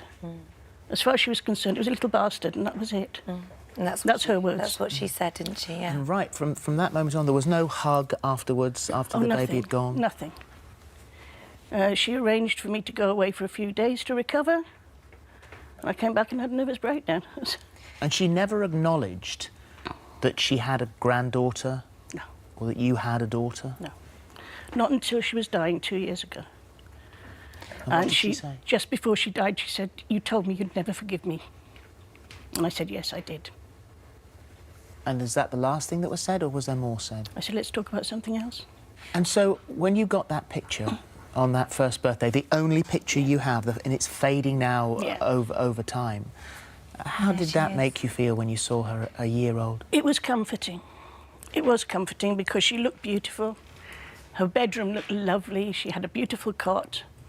So I knew that she was really in her family. And I accepted that right from the beginning, that once she entered into the family, there was no way I was ever going to intervene to try and get her out of it again. No. As long as she was happy. As long as she was happy. And she obviously was. She was an adorable little dot when she was born, and she looked even more adorable a year later. Well, Nicola, she could be watching now. We don't know whether she is watching, and hopefully because of all of this, Well, she'll contact you. I will announce on television now that when I go home, I'm shutting my Facebook page because I can't take the pressure. Why would you do that? She might contact you. I've been getting a lot of hate mail. Right, OK. Can you get someone else to vet it for you? I might be able to. Because she might use that to contact you. Yeah. Yeah, and actually there are other avenues. Yeah, go on. I'm nodding really because I feel very sad that you haven't had the support that you've needed over the years. And in fact, the law changed in 2005, which gave birth relatives the right to request an intermediary service. And you can get help, and in a safe way where you can both be supported, because an agency will help you locate her, and they will make contact with her and ask if she wants contact. Admittedly, we don't know how it will end up, but at least you'll be supported along the way. I think by now she is probably aware, because it's just everywhere like a rash. I hope I haven't hurt her. I hope I haven't placed a burden on her shoulders.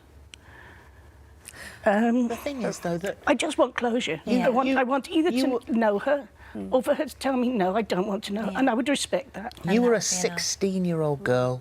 You've told us it's been plainly obvious how much you absolutely loved her. It's the 1970s.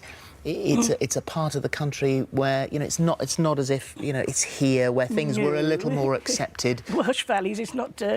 But nevertheless, hopefully, I think that when she sees this, if she sees this or she sees that post, she's going to understand the circumstances so much more. But I really think you should get someone else to look at your Facebook page. Don't you do it if it's and also don't be affected by the fools that contact you. It can be incredibly hurtful. Yes, don't be affected I've had by that. 125 Nicholas. That's so and usually ending up with a sting in the tail at the end of the post. Oh no, that's cruel. Well, let someone else do that. We wish you all the luck with this, and thank you for coming and telling us your story on The Sofa Today. Thanks for watching. Click here for more This Morning videos.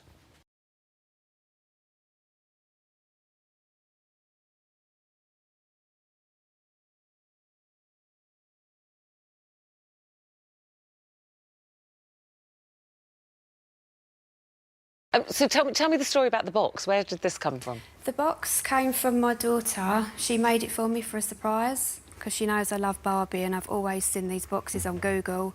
And I said, I wonder where all these girls get them from. And she said, I'm going to make you one. And that is your daughter Darren, who's here somewhere, isn't she? There she is. Hello. Hello. Enough about a box. What about you, Kerry, wanting to make yourself Barbie? When did you decide to do that? I've always loved Barbie, and I remember looking at the dolls when I was really, really young, and I always knew I wanted to look like that, but growing up I was bullied, and it really forced me to change my appearance even more. I didn't like the way I looked in any way, so, you know, I used to get hate, and I was physically bullied, mentally bullied, and it just forced me really to take that next step. And was that bullying about the way you looked, Kerry? It was, yeah. Why? I had no boobs. Girls at school would be mean and say I didn't have no boobs.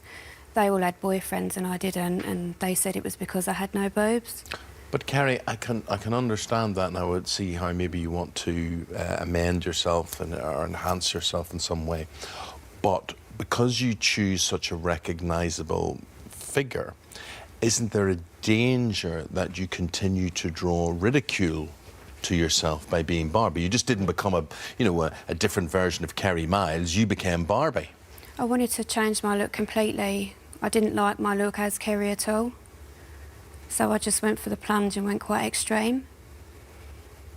So tell us what you've actually done to yourself. Obviously, we've never seen you before and how you looked then, but it's kind of from top to toe. What procedures have you had?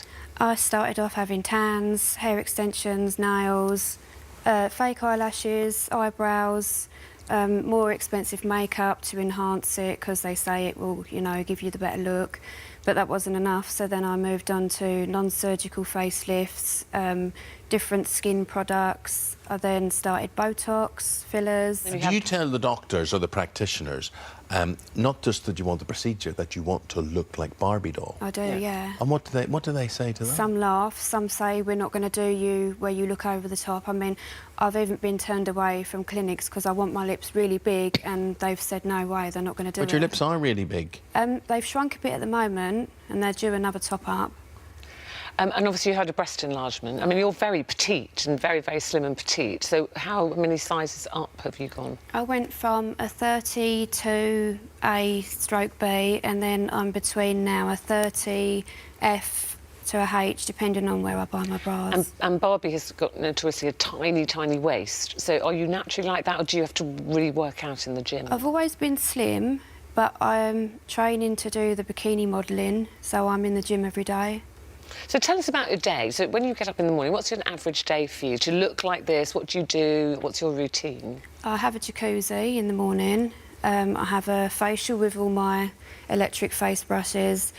I have an ice facial, which sort of tightens everything up. Every day you're doing that? Yeah. Wow. I obviously have breakfast, go out with my dogs, and my daughter, we go running. My daughter doesn't come on the long runs with me. But here's the thing, you see, a lot of people have no difficulty with what you're doing, but they do have difficulty because you want your daughter to be a Barbie doll as well. Only if she wants to. I mean, I'd love someone to be the same as me, and, you know, then we could share that thing, but she's free to do whatever she likes. That's Bethany. I said it's here. Bethany's here. She's 13. What does she think of this? I mean, does she not think people are laughing at you sometimes? Because at 13 you're very conscious, aren't you, of what people think? She knows that there's haters out there. She knows that there's people that support it. She was bullied herself, so she knows how important it is to be yourself and be free to be whoever you want to be. But then are you not almost saying, well, you're not perfect as yourself, because you're saving money for her, aren't you? Yeah. To say, well, you can have something if you want it. But is that almost, Kerry, like saying, you know, you have to be perfect, you know, you're not perfect as you are? No. If people want to be, like, untouched in life, they can, if they're happy with that. But if they want the surgery, then also they're free to do that as well. And what about your husband, Darren? What does he make of this? He says he liked me better before.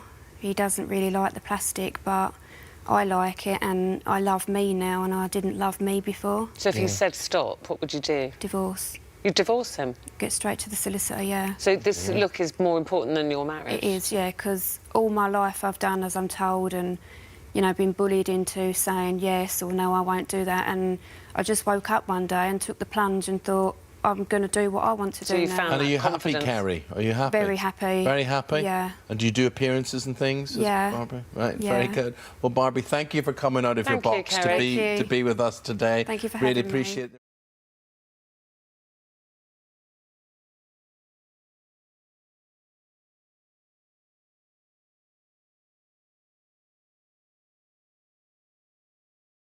When did they start? This seizures when he was a baby. They started at 8 months old. And then how did they progress? Because they had initially they weren't. Gap, didn't they? We were having reasonable gaps. We were having about 8 months, so he was having them every 8 months. And whilst traumatic, we were coping with that, and we were beginning with lots of medication and things. When he turned 4, they just got really bad, and they were every 3 weeks for the whole of last winter. And that's the problem. Every time he has a seizure now, it does end up in a He's hospital in status. stay. He's in what's called status, which means that he will constantly have seizures unless he gets treatment, and we have to take him to hospital. So he's always in hospital for at least 2 or 3 days. And treatment options. You have gone through many different types of medication, trying to find the one thing that seems to work. And at the moment, nothing's nothing's worked. He's been on a lot of anti-epileptics, and I've always said, you know, it doesn't come easy to any mother to give their child drugs. You know, that none of these have got clinical trials. They're all on anecdotal evidence. I'm happy to be advised, and I will give my child drugs if he's seizure-free, but he's never been seizure-free other than a few months here and there. But I think that's just a genetic disorder. I don't think that the drugs have ever really worked, and he's getting really nasty side effects. This treatment, which on the outside sounds controversial. I mean, you're under a neurologist at Great Ormond Street Hospital, and Birmingham Children's Hospital. They won't discuss it because it's illegal in this country. Medical cannabis is illegal. CBD oil is not, but medical cannabis is what's got THC in, which is what is they call it psychoactive. It's what makes you feel high. So that's illegal in this country. I think it's quite controversial. I do think those laws need to be looked at because obviously morphine is a hallucinogen and they give children that all the time. So, you know, but that's why it's illegal, yes. And we have tried to discuss, and I don't have a problem with the doctors because they are bound by protocol. You know, they're doing their jobs. But I feel that the conversation should be had at this point where we are at the end of the line. Well, we've listened to the impact this is having on his life, on your life as a family.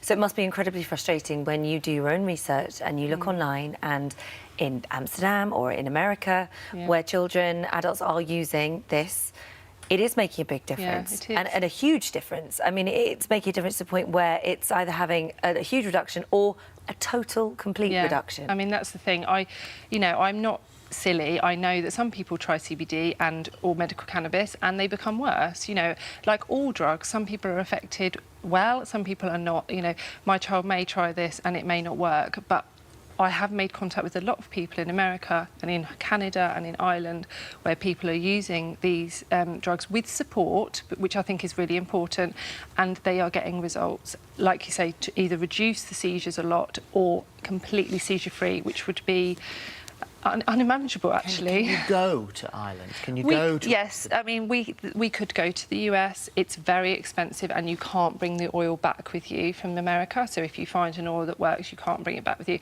We could go to somewhere like Holland and we could source a neurologist and we could source a pharmacist very easily in Holland, but my son is too ill to go anywhere. I mean, we've brought him to London and he's had a seizure, and that's the thing. We're planning minute to minute at the moment. We can't plan in the future. Can you buy it online? You can buy CBD oil online. You can buy things like Charlotte's Web or Haley's Hope, which are regulated in America, and they are used well for some children. And yes, I could buy it. It's very expensive, but I could buy it. How much is it? For a 100ml bottle, £300. But you don't want to do that because you want someone, I feel that I want support because obviously my son is very ill, and if I give him anti-epileptics, they go through the liver, which is where CBD oil goes through, and the receptors in the liver, you know, the same receptors are used. If you're not careful, those drugs can become toxic in the body because it makes the drugs even stronger. I completely sympathise with where you're coming from. We've had a really long chat about this.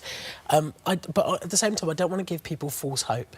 And we need to put it into perspective as well for everybody that's watching. So we are talking about a very specific type of epilepsy or types.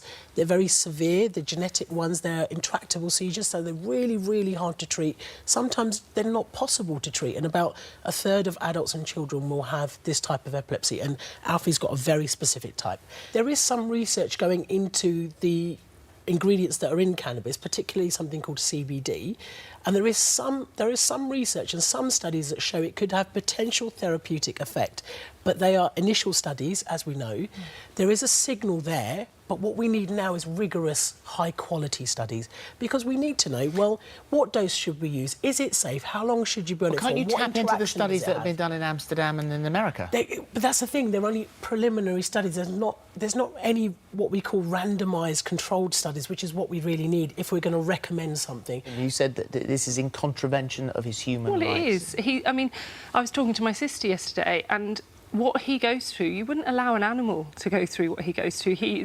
We have to hold him down, we have to put needles into him, he is screaming. He's not disabled in the fact that he doesn't know what's going on. He knows what's going on. He's very bright, he's very clever. And me and his dad have to hold him. It's not right that it is allowed to happen. So there must be, surely, Ranj. I mean, this is it for years then for them? Well, no, this is an area that is actively being looked at. It really is being looked at, and I'm glad it's being looked at, because we can't just dismiss things at face value just because of history and things like that. But we have to be really, really careful and make sure we are doing the right thing for the right people and we are doing it carefully and safely. When we talk about sourcing your own CBD oil and things like that, just be really careful because you don't know what you're getting. But we are desperate. We are desperate to make our son well and give him a life that he deserves. And I have a daughter who's 2.5. She's impacted by it. You know, I can't take her to playgroups, I can't take her anywhere because I'm looking after my son all the time, and it's not right. Thanks for watching. Click here for more This Morning videos.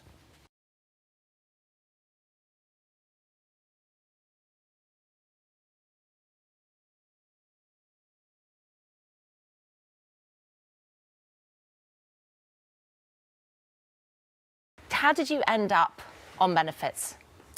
Well, it didn't just happen. There were a series of events, and I was a teacher for a long time.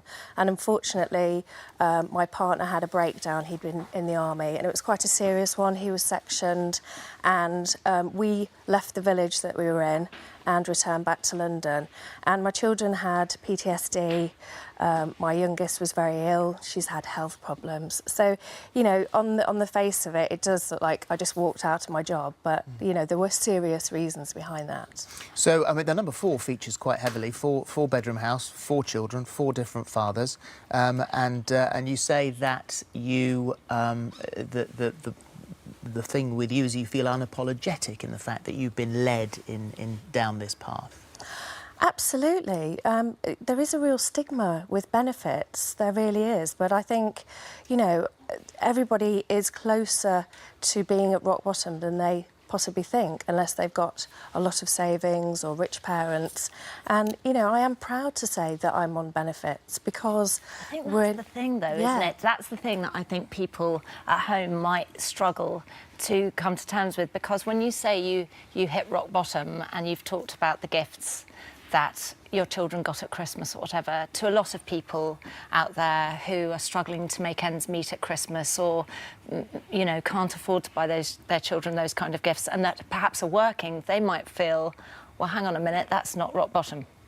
Well, we did, I mean, I did pay a lot in tax. I've always had a very high income. So I do feel that I paid my way. I don't intend to stay on benefits. And you're looking for another job? I've actually been headhunted for a sales position, which, if it fits around the children, I would take that. But when I say I'm proud to live in a country where we do have a benefit system. My children and I may have been split up. You know, desperate things could have happened. And I used to be the person who would look down on people on benefits. I was that person who would be snooty. And now I see the world in a completely different way. And I'm proud to say that we do have the NHS, we do have the benefit system. How have people viewed you then? If you used to look down, have they looked down upon you? Gosh, yes. We've had quite a lot of internet bullying. I've had bullying to my face. My children have had bullying. You know, it has been difficult. When I first moved, I didn't tell anybody I was on benefits. I'm a writer, so I just use the self-employed. But then when I came out, there was a backlash. People I'd known for years sort of moved away. And I'm thinking, well, you know, why is it like that, the stigma? Because my children have got different fathers as well.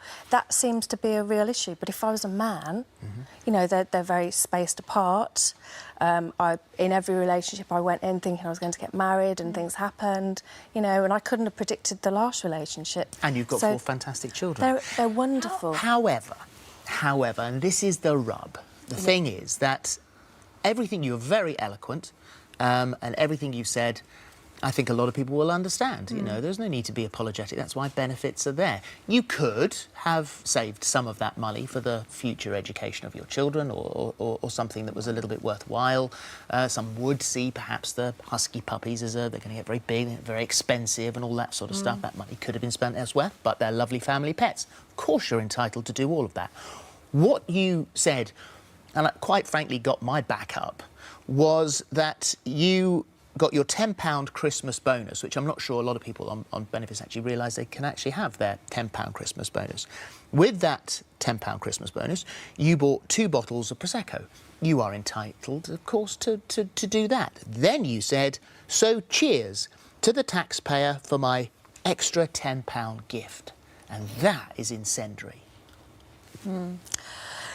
Well, it was a gift, and I spent it on Prosecco. Now, I don't drink it very often. It's not the fact you bought the Prosecco, it's the fact you went, cheers, thank you for buying this for me. I am grateful that I got that But do you not think Prosecco. that that's a little bit incendiary? So put yourself back into the you that is taxpayer.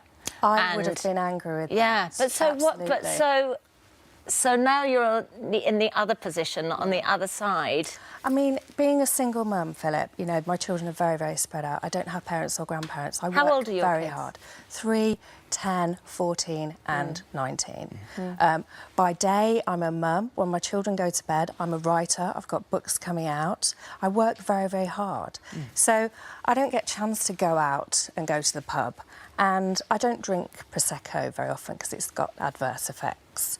But I wanted to actually celebrate. Well, it maybe makes you say stuff that you shouldn't say.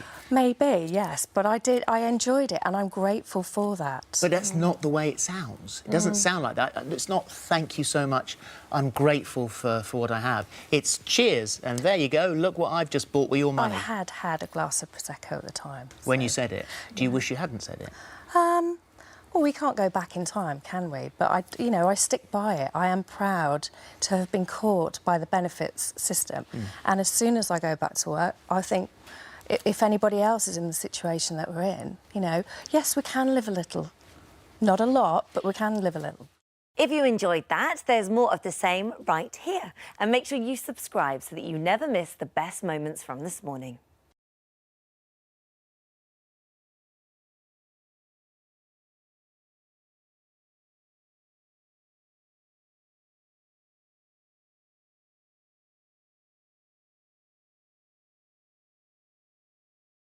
And I don't want to dwell too much on the day when he took his own life. And that morning, and he was meant to be getting the bus to school, and he didn't go.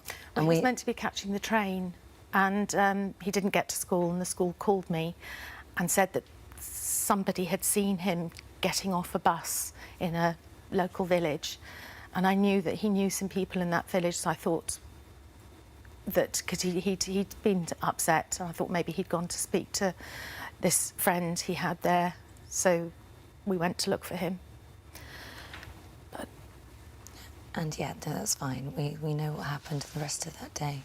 Had you had no inkling that day No. that that's what he would do? And if for anybody, and I'm going to have to say it for anybody who missed it, but he threw himself in front of the train. Yeah. But there was no indication, nothing that had said that any day was going to be any sadder than the day before. No, and we talked, you know, in a general sense about suicide before. And he'd said to me, don't worry, Mum, I'd never do that, because I'm not brave enough. Oh, God. This was April the 16th this year, so it's still so incredibly raw for you and your family. Yeah. And which is why you wrote the letter. Yeah, it's been running around in my head for, you know, every time I take the dog for a walk, the words were in my head. And I desperately need to raise awareness. I desperately need for people to talk about this, to talk to their children, for teachers to train, for parents to, you know, guide their children through all this stuff that they find and look at. And they, you know, they have the physical and mental know-how how to find everything, but they haven't got the emotional maturity to interpret it. To cope with it as well. And it's frightening. In your letter, there was the word that is repeated all the way through, and you talk about a lot, is kindness. Yeah, it's really simple. Just be kind. It's sort of a thing that I think we're missing in our teaching and our talking. You know, it's very cool to be snappy and hit with the banter, but not to be kind. And I found something that just resonated with me. You know, is it true? Is it necessary? And is it kind? Before you write anything down, because once it's written down, it's there.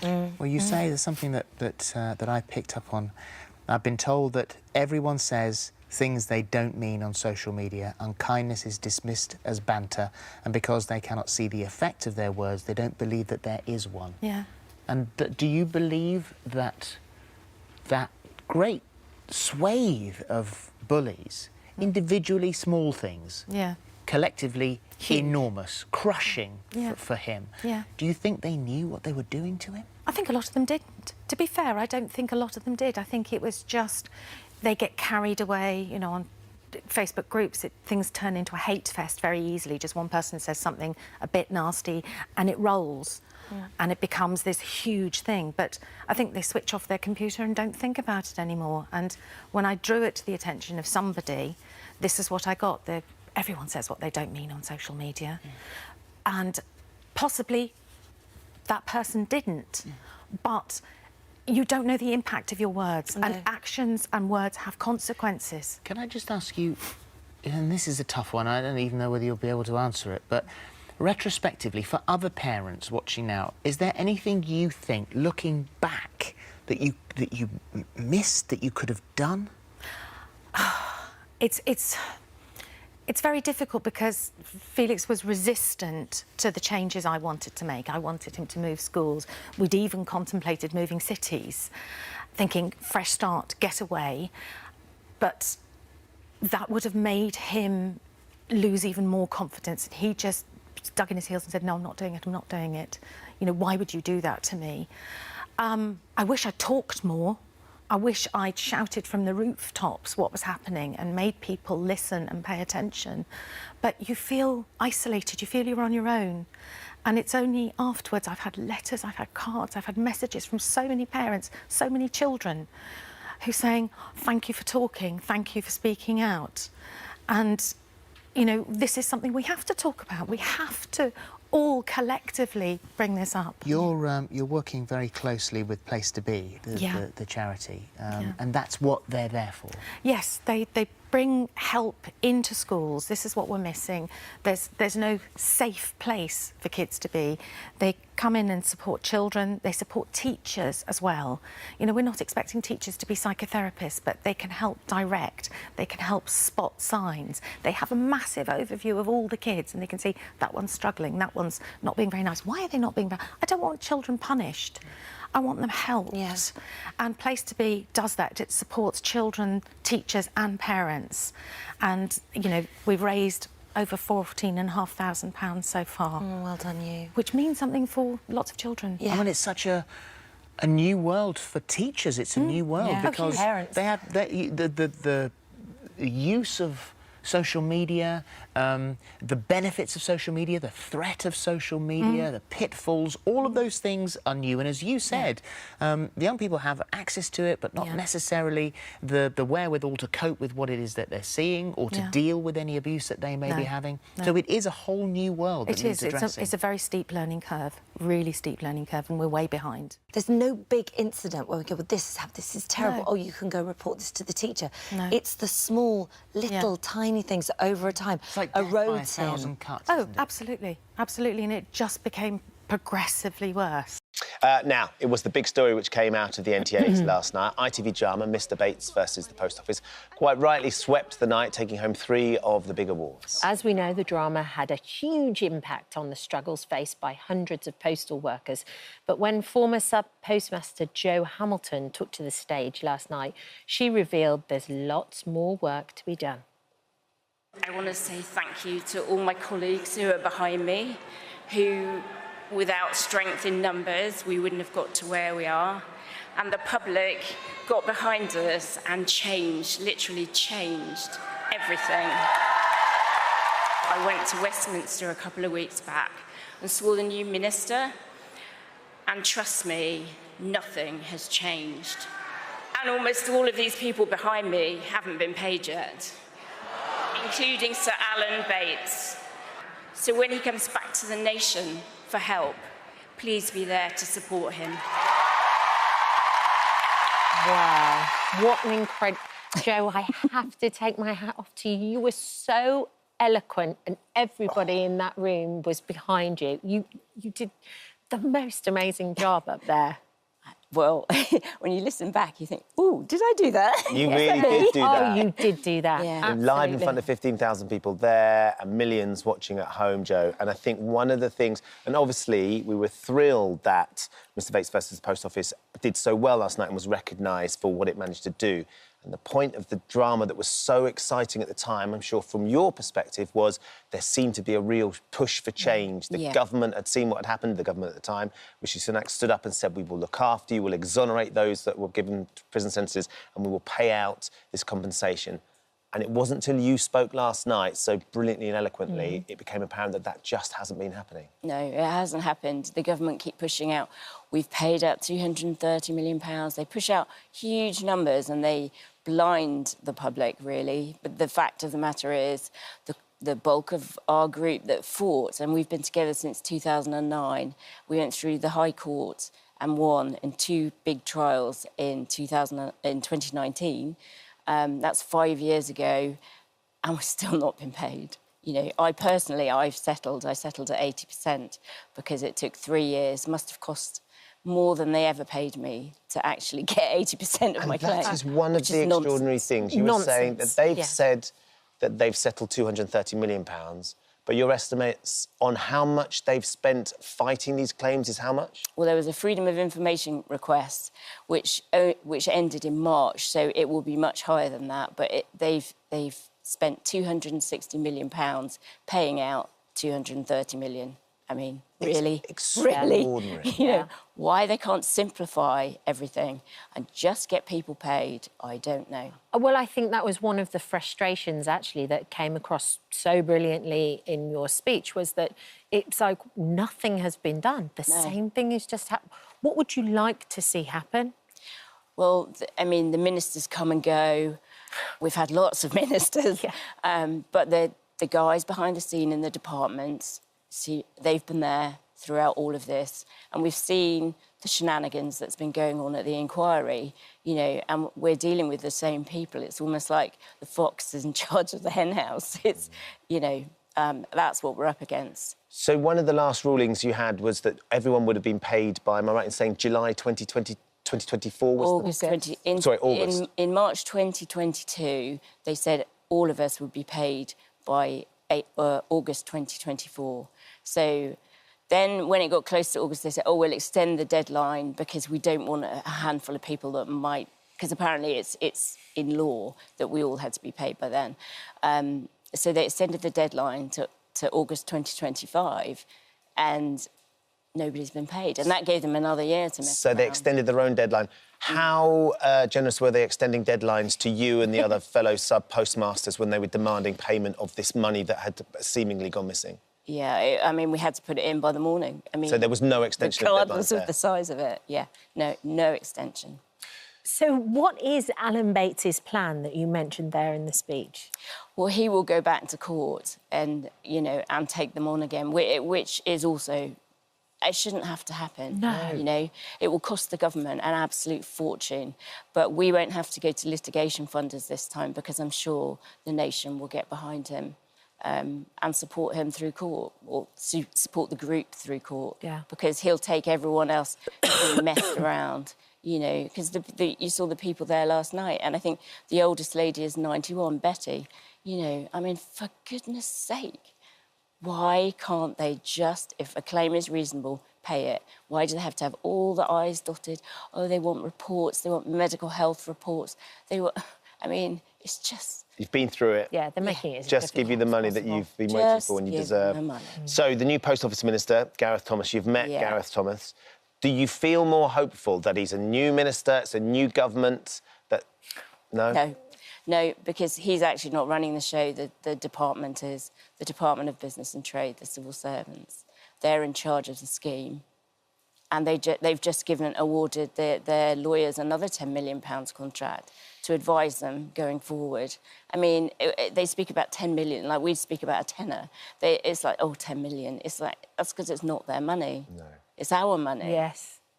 Jo, what hope do you have for this? I have every hope in Alan, but it really shouldn't be necessary. You know, why we can't just all sort it out. Get rid of it, clear it off the books, you know, because we won't go away until... We'd all shut up and go away if they just sort it. Yeah. My right of reply is over there on the desk if you need me to go and get it and read it out. Let me go and grab it. Excuse me, 2 seconds. No, you probably could have. I bet You'll you know exactly what they've what said. they're going to say, right? And this it's going to be all dressed up in language. So this is what the government have said, the Department for Business Trade Yes. We recognise the immeasurable suffering postmasters have endured and they have waited too long to receive redress. That's why we're working tirelessly across the government to bring them some relief with full, fair and swift redress. Swift. We've already paid out £289 million. Next year. This is an interesting one to get your thoughts on. We've already paid out over £289 million to over 2,800 people across 4 redress schemes. We've also made 253 offers and introduced a new compensation scheme to speed up redress for those with overturned convictions. Those 253 offers, just explain the offer that Sir Alan Bates has received. Well, his first offer came back at less than 15%. 15.15? Yeah, and he refused it, and it went back, and they upped it to 30%. You know, I mean, for goodness sake. 30% of the compensation. Trashed decades of your life. Yes. And they think they can get away. 4 people lost their lives. Yeah. Like, it's not something you get back. And they'll hide behind the idea that they've made 253 offers. But when the offers are that derisory at 30%, of course they're going to get sent back. And some of the offers in the historical shortfall scheme, they were unrepresented. They fell into the arms of Post Office, filled out forms, and they got peanuts back. And they can tick the box and say they've settled it. Wow. Jo, I'm so sorry that you're still having to battle. You've still got the public support. You heard that last night. That's one thing for sure. You heard it. I just want to... Were you able to enjoy the evening at all? Oh, it was magical, really magical, including Ollie Murs, who stood behind us all and had a photograph because he thought we were the heroes. You are the heroes. Sure. You absolutely are the heroes, and you deserve to have that moment of recognition, and you will undoubtedly have this huge momentum of support going forward as well. We will be supporting you at every step of the way, Jo. You don't deserve to be treated like this. Thank you for coming. Thank you for coming in. OK, let's talk to Nick now, and let's see. Nick, how eloquent is Jo? Well, what Jo and all the others need to know, Kat, is that we picked up on this because I was with you, as you know, last night, and I threw it open to the listeners. So, Jo, be in no doubt. The listeners are absolutely... They share your fury, the power of your speech. What you did brilliantly is you went from cheers to jeers, because everyone was cheering what you and your colleagues had achieved, and the actors as well, and everybody was cheering. And your timing was superb, because they were... And then suddenly you dropped the bombshell. I remind you of the numbers. 555 victims, more than 300 not had an offer. Sir Alan, 30%. And suddenly it dawned on the audience the treatment that you've been receiving, and that's when the jeers and the boos started. So if you take anything away, apart from the magical night, I'm sorry I didn't get to actually meet you. I spoke with one of your colleagues down in Cornwall, who you probably know well, Penny, who couldn't be with you, so she was on my show today, and the calls absolutely flooded in. So as Ben was saying, as Kat was saying, be in no doubt. The public are ready. If it takes Mr. Bates, Sir Alan versus the Post Office Part 2, we are all going to be here for you. Be in no doubt of that at all. So well done to you. Thank you very much. Well done, Jo. Thank you, Jo. You can go and get some sleep now as well, because I know you had a lovely late night. Thank you for visiting our This Morning YouTube channel. We upload new content every day, so go ahead and hit that subscribe button so you don't miss out, and we'll see you in the morning. Now, this morning, we're joined by a familiar face. Do you remember Muggley? Oh, look at Muggley, there he is. He joined us a couple of years back when he was crowned the world's ugliest dog. Well, sadly, earlier this year, Muggley was diagnosed with dementia, but in a bid to ensure Muggley's twilight years are filled with happy memories, his owner, Bev Nicholson, has put together a bucket list for Muggley. Now, they're both here to tell us more about it. Hi, Bev. Hello. Definitely not ugly. Cute. No, cute, so I would cute. say. I think so. Cute. So what's on the list? Tell us about this bucket list. He wanted to go to we went to a beach where he had a whippy ice cream and a paddle in the sea. He sat in a fire engine. Oh. We've still got a few things to do. We've got to ride a Harley. Oh, look how cute he looks in his little fireman's outfit. So where did this idea come from? Well, I just felt that while Muggley was still able to enjoy life, I suppose, at times, then we needed to do as much as we could. And he's done so much already that we had to make them quite fun, silly, nice, you know, just to keep it as light-hearted as possible. Now, I'm a huge animal lover. How do you... I mean, dementia in a dog is quite... Diagnosing it must be a nightmare, but... I think it's really a process of elimination to diagnose it rather than... Is it because he couldn't remember... Because dogs are a creature of habit, aren't they? They go back to the bowl, they go back to the bed. Yeah. Is it the fact that he didn't know... He confused? sometimes gets lost in the house. Let's let Muggley be free. Right. Sorry, I'm quite attracted to him. He's quite gorgeous. He sometimes gets lost in the house. He goes to the wrong side of the door to get through it. He gets as far as his dog bed and won't step in it. He's had a few accidents of a night time. when he's in a deep sleep. So then you obviously got slightly concerned and took him to the vet. Yes. I think he wants to come and present the show with us, Jane. Yeah, You're more than exactly. welcome, Mugly. So, I mean, what sorts of things? Because people watching this might be concerned about their own dogs. What kind of things did you notice? He had a blood test to rule out any diabetes and urine tests to rule out infections and things, and then you kind of put it all together and look at his behaviour. It's a behaviour analysis, really. So. And is there any way of knowing how it affects Mugly? Because, look, he seems very chilled out here, doesn't he? He's having a really good day. We do have a few days where he's a bit strange all day. But now, you've got several things you've done on the list already. Yes. There are also lots of things that are still on the list to do. Visit a lighthouse, afternoon tea, bits and pieces, and also meet Joey Essex. Is that yours or Mugly's? No, not at all. list? We just thought that it would be nice for Mugly to meet somebody as equally confused about life as he is.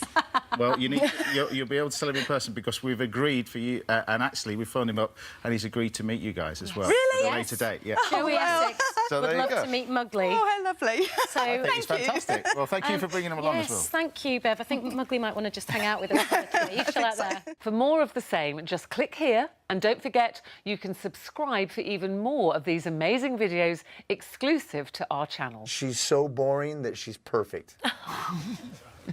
She's just, this is it all the time. That's all she does. That's what she does. And you've got her name tattooed on your calf, haven't you? Oh, look. I'm sorry? You've got her name tattooed on you. For all that, though, there have been renewed calls for the introduction of graduated driving licences. This follows the very recent case of a 19-year-old who was jailed last week for causing the death of 3 teenagers just 6 weeks after passing his driving test. Our first guest today is helping lead this campaign. Crystal Owen's 17-year-old son, Harvey, tragically lost his life in a car accident alongside his 3 friends while on a camping trip in Snowdonia.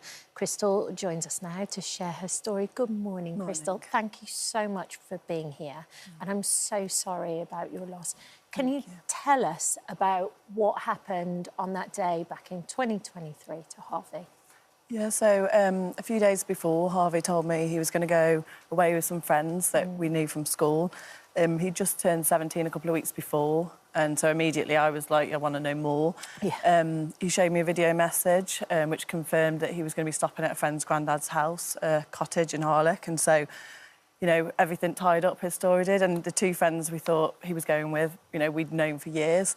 So after work on the Saturday night, he set off with what I thought was one of the parents going to this granddad's house. He texted me when he was there. The next morning, I got a picture from the view from the cottage, so everything tied up. He'd left in like a thin coat, black leather shoes, tiny little rucksack, no sign of a camping trip whatsoever. And then I went about my day after getting this message thinking, oh, he's having a lovely time. I was really happy for him to have his first weekend away with some friends. And my literal words were to my partner, what harm can he come to, you know, tucked up safe at a friend's granddad's, you know. And then my messages didn't go through, like, throughout that day, and I just put it down to Signal. And because you're trying to text him to make sure he was OK? Yeah, like later on in the day, and then nothing, and yeah, and then from all of this, it basically ended up with us being frantic with Rory, finding out that they'd left not long after this picture message that I'd received. They'd set off for Snowdonia, which I had no clue about. And then they were missing, basically. And our world, it was just an absolute living nightmare. We were confident that they were going to be found, but we then found out that this young boy that he'd recently met at college, who was a year older, had actually been the one that had drove them there. So I was just in a blind panic, and we went to Snowdonia, and we were just following all these false leads, and then we had the worst news any parent could ever dream of. It was just horrific. So we found out that the driver had lost control on a rural road on a bend, and all 4 boys, they ended up in a water-filled ditch and all lost their lives to drowning. Can't begin to imagine how you process something like that, Crystal. I still haven't processed it. It's, yeah. There's so many elements of this that you will have pored over and gone over with your family to try and understand, starting with why Harvey felt the need to lie to you about the trip in the first place? I think with Harvey, he was a typical teenager. He knew I wouldn't have allowed him to go camping in winter, so he just twisted the truth. And, you know, it wasn't a terrible lie. They weren't doing anything wrong, you know. He just knew on that occasion I wouldn't have allowed. And he also knew I was a bit of a nervous wreck with him on his push bike, and I was always checking on him. So he also knew I wouldn't have allowed a young driver who I didn't know to be taking him to Wales. But this is just teenage behaviour, you know. He was the most perfect lad you could ever wish to have as a son, you know, and he just did what any teenager, we've all been there, we've all done that, you know, twisted the truth to get our freedom, basically. But sadly, this was to be his, you know, he never got to learn from this mistake, and this was to be his one and only trip away. And the lad who was driving, it actually, he wasn't overdoing the speed limit or anything, was he? It was an accident, essentially. Well, only a very tiny percentage of crashes are classed as an accident, so it's around 4%. So the driver is responsible, and yeah, ultimately his driving was what caused the crash. Because, and this is why we're fighting for this law, because, you know, driving on rural roads, which is the most dangerous road you can drive on, you know, young people are 70% more likely to crash on a rural road. You know, this isn't covered in their driving lessons, you know, and it's just comes with experience, you know, so a more experienced driver would know that just because a speed limit is 60, that's not a target, you know, you have to drive to the conditions, if it's been raining, etc. So that's why we're fighting with this. It's not that, you know, we're saying young men are like boy racers, we're saying that it's inexperience. Yeah. We were talking about it, actually, in the production, weren't we? Because my Jack is 18 and he's just passed his driving test and loves the freedom that being able to drive a car brings him. Loves being able to share those journeys with his friend. Can you explain what a graduated driving licence is then, what the implication of that would mean to Jack and lots of other young people who've just passed their driving test? Yeah, so it's been in place in many other countries for decades now and has been hugely successful. It's worked in every single country. So what we're asking for, there's many forms of a GDL, but what we're asking for is to focus on the 17 to 19-year-olds, which is the most risky age group, and we're asking for a 6-month learning period. So that could be with a logbook, etc. It doesn't have to be all paid lessons, but they need to gain valuable experience on all... Because there is that urgency, isn't there, that when you turn 17, you want to punch the test really quickly, so you have to learn for 6 months minimum. Because if you think, like, somebody could have 5 lessons right now and they would never have drove in the dark, they would never have drove in the wet conditions, so that's all hugely valuable experience. And so we're just asking for 6 months learning period, and then we're asking for 6 months with no peer age passengers unless they are accompanied by an older adult, which means they'll be less likely to crash. And there would be exemptions in place for young parents and certain jobs, etc. And I think the message we need to get out is that, you know, this isn't a case, and I've heard it all, just because your son died, just because your son was an idiot, blah, blah, blah. You know, all these trolls and stuff say all this stuff, but ultimately, this is, you know, I'm not trying to punish young people. This is actually protecting them. You know, my son and his friends never, ever expected to get in that car and not come home. And I think any young person who is against this should speak to Harvey's remaining friend, who lost 3 best friends that day. You know, this is a lifetime thing. It's not, there's no restart button, you know, their lives have ended. And I think with this law as well, it would bring insurance down, you know, because at the moment, people say, you know, you're trying to restrict their freedom when actually many, you know, young people are priced out of driving because they can't afford it because of the insurance premiums, and we know that this law would bring insurance down. So it's making them drive, enabling them to drive but in a safe way. We also know that this law does work. It's been implicated in Australia, in New Zealand, and it's actually brought the death rate down by 83%. That's in Canada, where it's been in place since the 1990s. I mean, this is the thing, in every single country it's worked between 20 and 40%, depending, because every country has different elements of it. And that's what we can't understand. It's a proven method. The government keeps saying they want to look at root causes. We know the root cause, and that is brain development. So no matter what they want to put in place, nothing has been as effective as a graduated licence, nothing. You're also campaigning for something called Harvey's Hammer as well. I mean, the part of your story that is so brutally painful is the fact that they crashed, but then tragically they died because of drowning. Yeah, I mean, ultimately, I believe my son shouldn't have been able to get in that car because they're children at the end of the day. It's 17, 18, they're a child, and they shouldn't be in charge of a lethal weapon, you know, and responsible for other people's lives at such a risky period if they're driving, their driving experience. So that's my ultimate aim. However, the reason some of the road deaths have come down in young people is because of safer cars, and with that came obviously tougher glass windows that can't be put down in winter and stuff. So in my eyes, when they did all these new safety laws, this should have just been mandatory in every car. It's like having a life jacket on a boat. You don't ever expect to use it. So if you get trapped in the car and you can't get out, there is a hammer that will smash the glass so you can... In seconds, evacuate if you need and it would, I mean, it's rare that these, obviously, things were as tragic as what happened with Harvey and the boys, but in them situations, this is a matter of life and death, and they cost a few pounds, it's not a big thing. So this is a second petition you're taking to Downing Street. Where are you with it, Crystal, and what do you think is going to happen? Well, it's just frustration all the way, really. We've got over 100,000 signatures on this petition. We actually had a parliamentary debate with over 30 MPs turned up. Only 2 were sort of against it. Everybody else was urging the government, saying this is long overdue. We've got the RAC backing it, the AA backing it. There was 99 organisations signed the PACS manifesto, which included graduated licences. We've got every behavioural psychologist in the country urging the government to do this.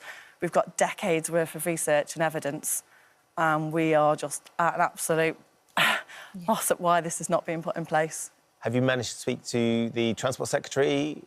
I've had a meeting with the Roads Minister, with the previous Roads Minister and this Roads Minister, and we were hopeful that this government were going to do more, but we're still waiting on the road safety strategy. Right. And they keep saying, like I say, that they're going to look at root causes. And I think anybody, again, who questions this law should just spend some time looking into brain development of young people. Telling a teenager is not always enough. When people say, oh, educate your kids, nobody ever expects it to be them. No parent ever expects it to be their child. And with Harvey, I mean, this generally was the last thing on my mind at the time. He was just turned 17. We had, as far as we knew, had not a single friend who'd passed the test. He only had one friend who was taking some lessons. We never, ever expected him to have a friend who drove and for this to happen. Yeah. Well, Crystal, thank you for coming in and sharing your story. Best of luck with the petition, and hopefully you get something back from the government. Regardless, at least it gives you somewhere to go, because it is really apparent, and I know that my kids have both passed their driving tests. We just want to keep them safe. Yeah. And if you don't want anyone to go through what you've all been through. That's the thing. There's nothing more restrictive than death, and my son has lost his life, as many others. Yeah. And I think when people realise that, 95 people every week are killed or seriously injured as a result of a young driver, and they hold less percentage of driving licences, they drive less miles than any other age group. That's a huge number. Yes. And, when you know that there's a solution just there, ready, that would work, it's madness. It's madness that this has not been put in place. Thank you for coming in today, Crystal. It was lovely. Thank you so much. Oh, hello. Thank you for visiting our This Morning YouTube channel. We upload tons of new content every single day. So hit the subscribe button, like all the videos, and don't miss out. We'll see you in the morning. Now. Tell us more. I will. Our next guests have been inseparable since they were toddlers. Yeah, Georgia and Daisy from Kent have always shared everything with each other, and now they are sharing a pregnancy. Yeah, best friends Georgia Barrington and Daisy Hope are with us now to explain more. Welcome, you two. Yeah, welcome. This is just such a love fest, though. I love the story so much. I cried when I read it about it. Oh, so how long have you been friends then, Georgia? Forever, really. Our dads are best friends, so we've been brought up together. And we didn't see each other that much kind of growing up because we didn't live super close, but then kind of since teenage years and inseparable. We've just been that bit closer. And Georgia, when you were really young, you got diagnosed with a very rare condition. Tell us a little bit about that. So it's called MRKH, and it basically means that I was born without a uterus. There's a couple of different types of it, but you've got ovaries. Got ovaries, yes. So found out when I was about 15. And at the time it was obviously very upsetting. Well, you were quite young, but it was devastating because you've always wanted to have children, haven't you? You've always wanted to be a mom. Yeah. In comes your mate, who's 15 years old at the time. And Daisy, you, without hesitation, said, you know what, you can borrow my womb. Well, because I just knew how much it meant to George, and if anyone deserves to be a mum, it's her. And I just knew in that moment that I just wanted her to be OK, and, that she was going to like, live her teenage years knowing that it wasn't the end of the world. But what I love about this is you said this when you're 15, which is like, of course you said this when you're 15 because you're a good friend when you're 15, right? But to actually, fast forward to now, and did you write a letter, I think, when you were 15? I can't remember if I wrote a letter, but I got a letter back from George that said, saying that you would carry my child for me. I'm so grateful. And even if it doesn't happen, like, just having you by my side is enough. And so nice. Yeah. She was probably there writing fan mail to take that or something. I've got to write one to Daisy. It's such a nice story. Yeah. So when did you decide for this to happen? Because it's been a while in the making, isn't it? So it's been years and years. So obviously we first spoke about this about a decade ago now, over a decade ago. But then it sort of wasn't something we spoke about again. We carried on with our lives, we partied, we had fun. And then it wasn't until I met my partner, Ollie, and fell in love and had Amelia, that when she came into the world, I just thought, oh, my goodness, like, Georgia needs to experience this. And what's so lovely is, Georgia, you decided your career path was to be a midwife. Yeah. You actually delivered Amelia. You was the midwife at the time. Yeah. That must have been just beautiful. Your best friend delivering a baby. Day. It was the best day at work ever. And it just felt like we were hanging out, didn't it? That's because I had an epidural. It was a lovely day. Yeah, this is great. Burger King. And then there was a baby at the end, so it's lovely. And then, did you get in touch with her? Were you at home one day and got the phone? No, so we just went for coffee afterwards because me and George obviously would just hang out all the time, and she was always there helping me with Amelia and everything, and she's been amazing throughout my journey into motherhood. And we just went for a Costa, I think, and I just said, look, I want you to know the offer still stands. If you want to experience this, let's look into it. Like, I'm here for you. And we did. We started it sort of pretty soon after that. It would be great if it was the other way around and you suddenly get that call and go, about that letter you... yeah, do you remember that? So the wheels went into motion. You started having IVF. Yeah. Yeah, so with Amelia, it was I was very lucky and blessed that it was a very smooth and natural pregnancy. Didn't have to have any sort of IVF or anything. And then obviously for Georgia and Lloyd's baby, because it's their embryo, nothing to do with me, there was a lot of IVF. I was lucky enough to not have injections, but I did have to have medication, didn't I? Yeah. For quite a while. So I suppose, Georgia, you was a little bit more hesitant in the sense that you had quite a lot of medical knowledge. Yeah. So you knew what her body was going to go through. Yeah. And what it entailed. Yeah, and I always, when she first offered it and I knew I wanted to be a midwife, I'd always said, I want you to complete your family before you do anything like this for me, just in case there was anything to happen. Yeah. But Daisy, kind of just the amazing person she is, always just said, I'd rather us both have one than me have two and you have none. Oh, gosh, so, I could cry. I know. Yeah. It's such a beautiful friendship that you have. How are both your partners? What do they both think? Oh, they're amazing. Yeah, it's and so funny. They do think it's amazing. I think Lloyd initially, it's quite a hard thing to wrap your head around that someone else is having your baby. But I think because he's so close to you and we're all like such good friends, yeah, he thinks it's amazing. Right. Yeah, we just feel so lucky. Yeah, Ollie's been so supportive. I honestly couldn't do any of this without him. He is the best thing that's ever happened to me, and he gave me beautiful Amelia, and yeah, we're so lucky. So fast forward, the first egg donation, it worked. Yeah. But unfortunately, sadly, he did lose that pregnancy and he miscarried. Yeah. So you then tried again. Yeah. But that one worked. And that's the one which we have right now. So how many weeks are you now? We are 26 weeks on Sunday. We were just saying on the way up, we're losing count, aren't we? Yeah, all it's gone going so quickly, really quick now. Georgia, are you, like, really protective of Daisy? You're like, excuse me, can you stand back? It's very important. Yeah, everyone just can't go. Yeah. It's just lovely, surreal, isn't it? Yeah, it is. So when this baby's born, I'm so interested in everything. Will you start breastfeeding? Because are you taking medication? Yes, so I'm going to induce lactation. So I've started taking medication from when she was about 8 weeks pregnant, and then it's quite a hard process and quite a lot of work, but it will be worth it. From about 32, 33 weeks pregnant, I then start pumping kind of around the clock until the baby's And you've just got to here. keep doing it. Yeah, just to stimulate, and then hopefully the baby will feed straight after delivery. It's amazing what our bodies can do. Yeah, It's crazy. What about your daughter? Have you explained, like, it's just a friend? Yeah, Not it's your absolutely not just your a sister friend. or brother? I think Amelia is more than happy with just being our only one. She loves it. She runs the roost, doesn't she? Bless her. But, yeah, we've just always said this is going to be your best friend. Like, would you like Gigi to have a baby? She knows that Mummy's carrying Gigi's baby. We're very open. We were open from the beginning. Sadly, when we miscarried, we did have to just sort of navigate that by going very quiet for a little while. So for Amelia, poor Amelia, Mummy has been pregnant for about a year now. Yeah, she thinks this baby's been been cooking for a long time. Yeah. You're not used to when you aren't pregnant, right?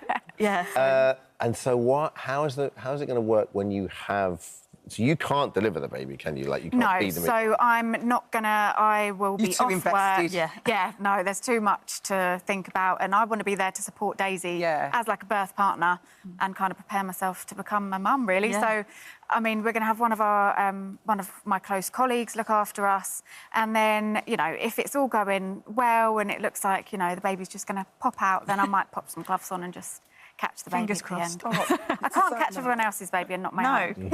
What a lovely Isn't it? story of friendship. And have you got these bracelets as well? Yeah, we when haven't the got them baby on kicks- today, They were but, charging. So when the baby kicks, you'll press it, Daisy. And then and Georgie you'll gets the feel buzz. it. Yeah.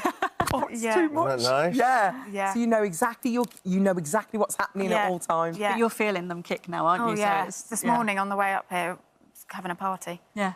I think they knew Obviously they were the going to be on nerves. telly. Really? Yeah. Oh, this is so good. Lovely, I isn't can't wait. Will you, like, stay in touch with us? Yeah. And Yeah. send us lots of pictures? I suppose Yeah. it's going to be online, because... Well, we share it. I share it on my TikTok. We shared like the whole journey. I mean, that's so blown far. up, hasn't it? Yeah, that's How how this it all kind happened, of right? it all happened. You've on yeah. the show. It's the reason why she's sitting on this Yeah. sofa. It is good old TikTok. That's a Very tick in the surreal. I topic. love a bit of TikTok. Oh, thank you so much for joining Thanks us. for Thank you having very us. much. And best of luck Thank you. with the birth and How are your everything. whole families? It must be. I mean, your dad's like. Oh, I know. So Oh, my excited. dad is doing my head in it. He's saying, "Come on, Daisy, keep this up, keep this up." Oh, so No, nice. they're very excited. I bet they're yeah. thrilled. They are, Congratulations. to We're both. excited. That's- Brilliant. Good luck with that. Not nervous anymore, are you? No, we feel better now. Thank you so much for visiting our This Morning YouTube channel. We upload new content every single day, so go ahead and hit that subscribe button, and we'll see you in the morning. When did you start thinking something wasn't quite right then? About December it was. I think it all started about October, where he said he'd had an accident and that he was in hospital. This is just last year we're talking Yeah. about. And all of a sudden, you know, he used to ring me up every day, about 3 times a day, and he'd tell me, you know, he was all right. And But he wouldn't tell you where he was. He wouldn't so he tell said me he was where in the he was. hospital, but he Yes. wouldn't let you know where. No, we did try and find out. But that's very odd, isn't it? Yeah, we phoned all the hospitals, and he said he'd been in there a while and that, like I say, he'd had an accident. And then in December, he told me that he'd moved from one hospital to another hospital, and he'd signed himself in as a voluntary. Psychiatric. Inside the psychiatric unit, he told you. Well, there was a clue there, wasn't there? was, Right from the start. What did you think then? Did you think this is very odd? And why would you not tell you where he was? He did show me paperwork when I first met him of him going in before, so I thought it's possible, but I didn't actually put 2 and 2 together. And when did you put, and how did you put 2 and 2 together and nail him? I think I just got fed up, and I said to Charlotte, let's just. Every time he phoned me later on in the afternoon, the sat-nav would always say Barnes Hill. So, sorry, you could hear he was Yes. phoning you from the car? From the van. From his van, so Yeah. you could hear the sat-nav? Yes. And he always said to me, oh, I'd talk to me on the way back, so I'd talk to him on the way back, and then his final destination would be Barnes Hill. So I decided with Charlotte, I said, let's just go to Barnes Hill and see what's going on. And how far away was that from where you live? Like over 10 miles. 10 yeah, we miles. walked. You walked there? Yeah, we Yes. walked. Well, because obviously we didn't have enough money, to be honest, so Mum and me just walked there. So you didn't know what you were looking for, what you were going to No. find? No. So did you ring the hospitals in that area Yes. first? Yeah. Yes, we rung all the hospitals several times, But couldn't get anywhere. no one heard of him. So by then you're thinking, It's just he's a bit not in weird. hospital, this is Yeah. a bit odd. So you walked there, what Yeah. did you find? Well, we went to the Asda's, and then Mum said walk up the hill a little bit. So we walked up the hill, and it was really weird. We passed the bingo place, and I was like, Mum, there he is. And he was outside his van. So he's in his van? Sat in his van with his leg out, Yeah. and obviously recognised his clothes. And I was like, Mum, there he is. So what So did you I do? said, Mum, just stay there, and let me just go up and see him. And he Bet he was delighted to see you. Oh, yeah. Yeah. He was so shocked. And was he on his own? No, there was another woman in the van. Who he A said blonde was his woman. wife. The conversation went, when you met this other woman, you said what? He tried to push us down the hill and away from her. Yes. Yeah. And I just stood my ground, and I said, who is this woman? She said... And she came out all of a sudden and she said, oh, she showed me her ring and said, oh, I'm his wife. We got married 2 weeks ago. I said, well, that's funny. I said, I've been married 2 years. And she just looked at me. I showed her my phone that had several missed calls from him that day, about 7 missed calls. And then he sort of dragged her away. And I was devastated. And have you heard from him since? No.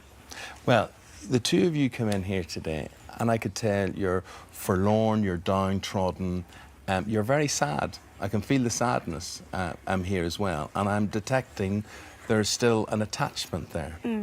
But this amazes me. This amazes me because, Caroline, at best, this man is a fantasist, at best. At worst, he's a lying, cheating con man. Why do you still want anything to do with... Look, he's living in cloud cuckoo land. He's deceived you, he's lied. It's one thing having an affair, but he's got married to the other woman. What planet is he on? I don't know. I don't know. And we've lost our home, everything. We're homeless. Why would he marry her? I mean, you could probably understand, anybody would understand, you know, that he continued a relationship with her, you know?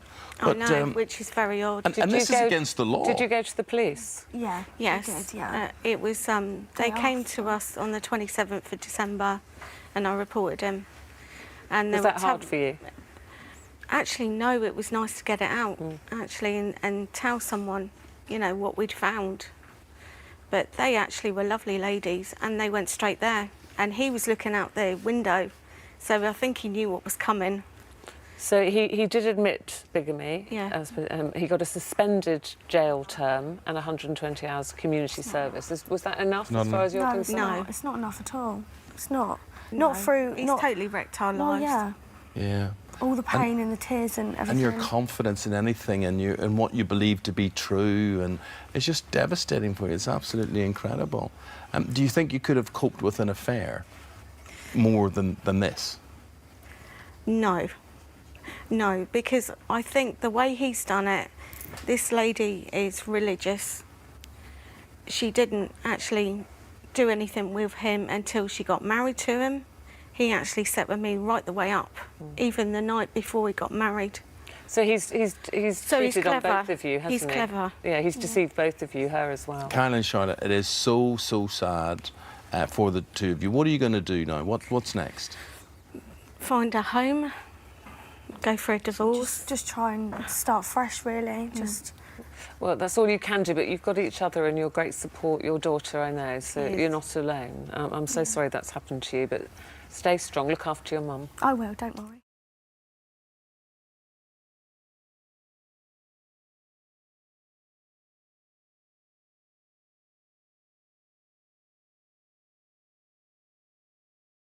You got married in '98 and you had Daisy. You all moved over to Dubai and kind of set up life there and things were okay. He started working a bit more and the relationship became strained and you moved back to the UK for a bit.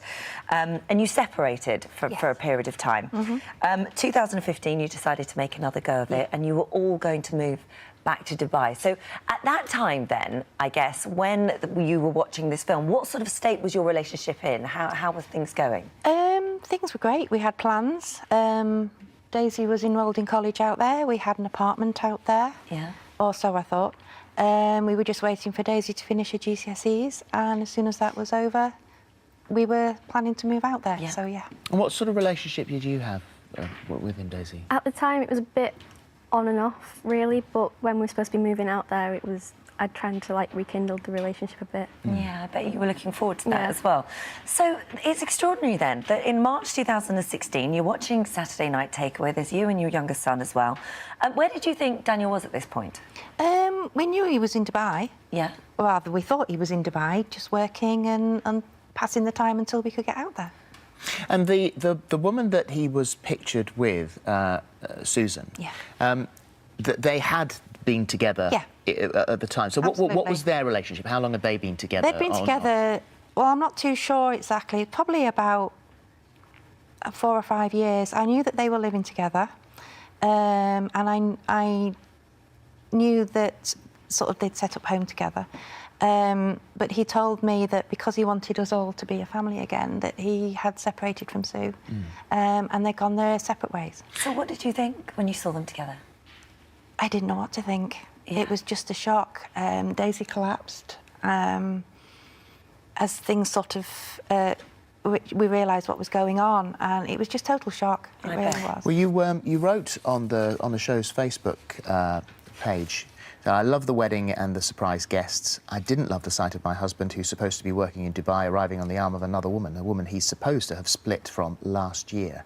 We have a 15-year-old daughter who is in absolute bits. And, of course, the show couldn't possibly know any of that background. Of course not. No, it was a knee-jerk reaction. Very, very understandable. Yeah. So, and so what was your next step then? What did you do? I tried messaging him. We used to talk on WhatsApp every day. I could see that he'd read my messages, but wasn't replying. He did finally phone me the day after, but it'd all gone viral in the meantime, so... And so when did you find out the extent of what he'd done? Because at this point you're thinking, well, at worst, he's still having an affair with this lady. But then to go on and find out that he had married her at the same time as you, and she also wasn't aware of any of this? Absolutely not, no. No. At first he was insistent that it was just a blessing in the Seychelles, that they had to go through for appearance's sake in Dubai so they could live together. He didn't even tell the police that there was a proper marriage afterwards. So, yeah, it was all a big shock when it came out that there was a marriage after all. And so, at what point did you manage to have contact with him, and what did he say? It was a couple of days after that. I spoke to him on the phone, and he was still insisting there was nothing going on. He was still insisting it because he was the best man, he was best friends with Sue's sister. That even though we'd been holding hands with Sue, it was just to stop her from falling over when we were getting off the coach. Oh, he had an excuse for everything, he really did. And you decided to go to the police? Yes. And why did you decide to do that? For my own peace of mind and Daisy's peace of mind. Everybody was telling us they were married. Everybody was telling me that I was a jealous, bitter ex-wife, that we weren't married, so I had to prove it. So I went to the police. You weren't expecting, as we said, that he has gone to prison for 6 months, and you weren't expecting it to be so severe? No, we were expecting a suspended sentence, weren't we? And maybe community service. We weren't expecting him to go to prison at all. How did you feel, Daisy, when you heard the length of the sentence? Obviously, I went to the court hearings. I wanted to hear what he'd get, and when I heard that he got 6 months, I collapsed there and then. Yeah. Bit of a shock for everybody. And have you spoken to him since he's been in prison? Not yet, no. No. Okay. And what once he served that 6 months, would you? I mean, Dad. So, I mean, you want to speak to him again? I probably would, yeah. But he's given me a lot of issues in my own life that I need to focus on getting over as well. So. Yeah, I'm sure. And what about you, Helen? Because I suppose that really has got to dent your trust in people. Absolutely, yeah. Absolutely. I mean, I am in a relationship. I have been for a little while, but the trust. You're questioning yourself all the time when when he tells you something, like where he is and that, and you're questioning yourself. You're in two minds whether to believe him or not, and it does affect you. It really does, yeah. And of course there is the lies to Susan as well. Yes. We contacted her and we invited her to come on today, but she very politely declined. She said, "It's over for me now. I've nothing else to say. I went to the press last year because I felt I had to clear my name, because it seemed that people were actually thinking I wasn't married to him and had just thrown on a wedding dress for a Facebook photo opportunity, or worse still, they thought that I was in on all his lies. But justice has been served now, and this book is firmly closed for me." Another damaged person left in his wake. Absolutely, yeah. Well, I hope you can both, move on from this in some way. And thank you very much for coming in and talking to us today. Thank you. All right.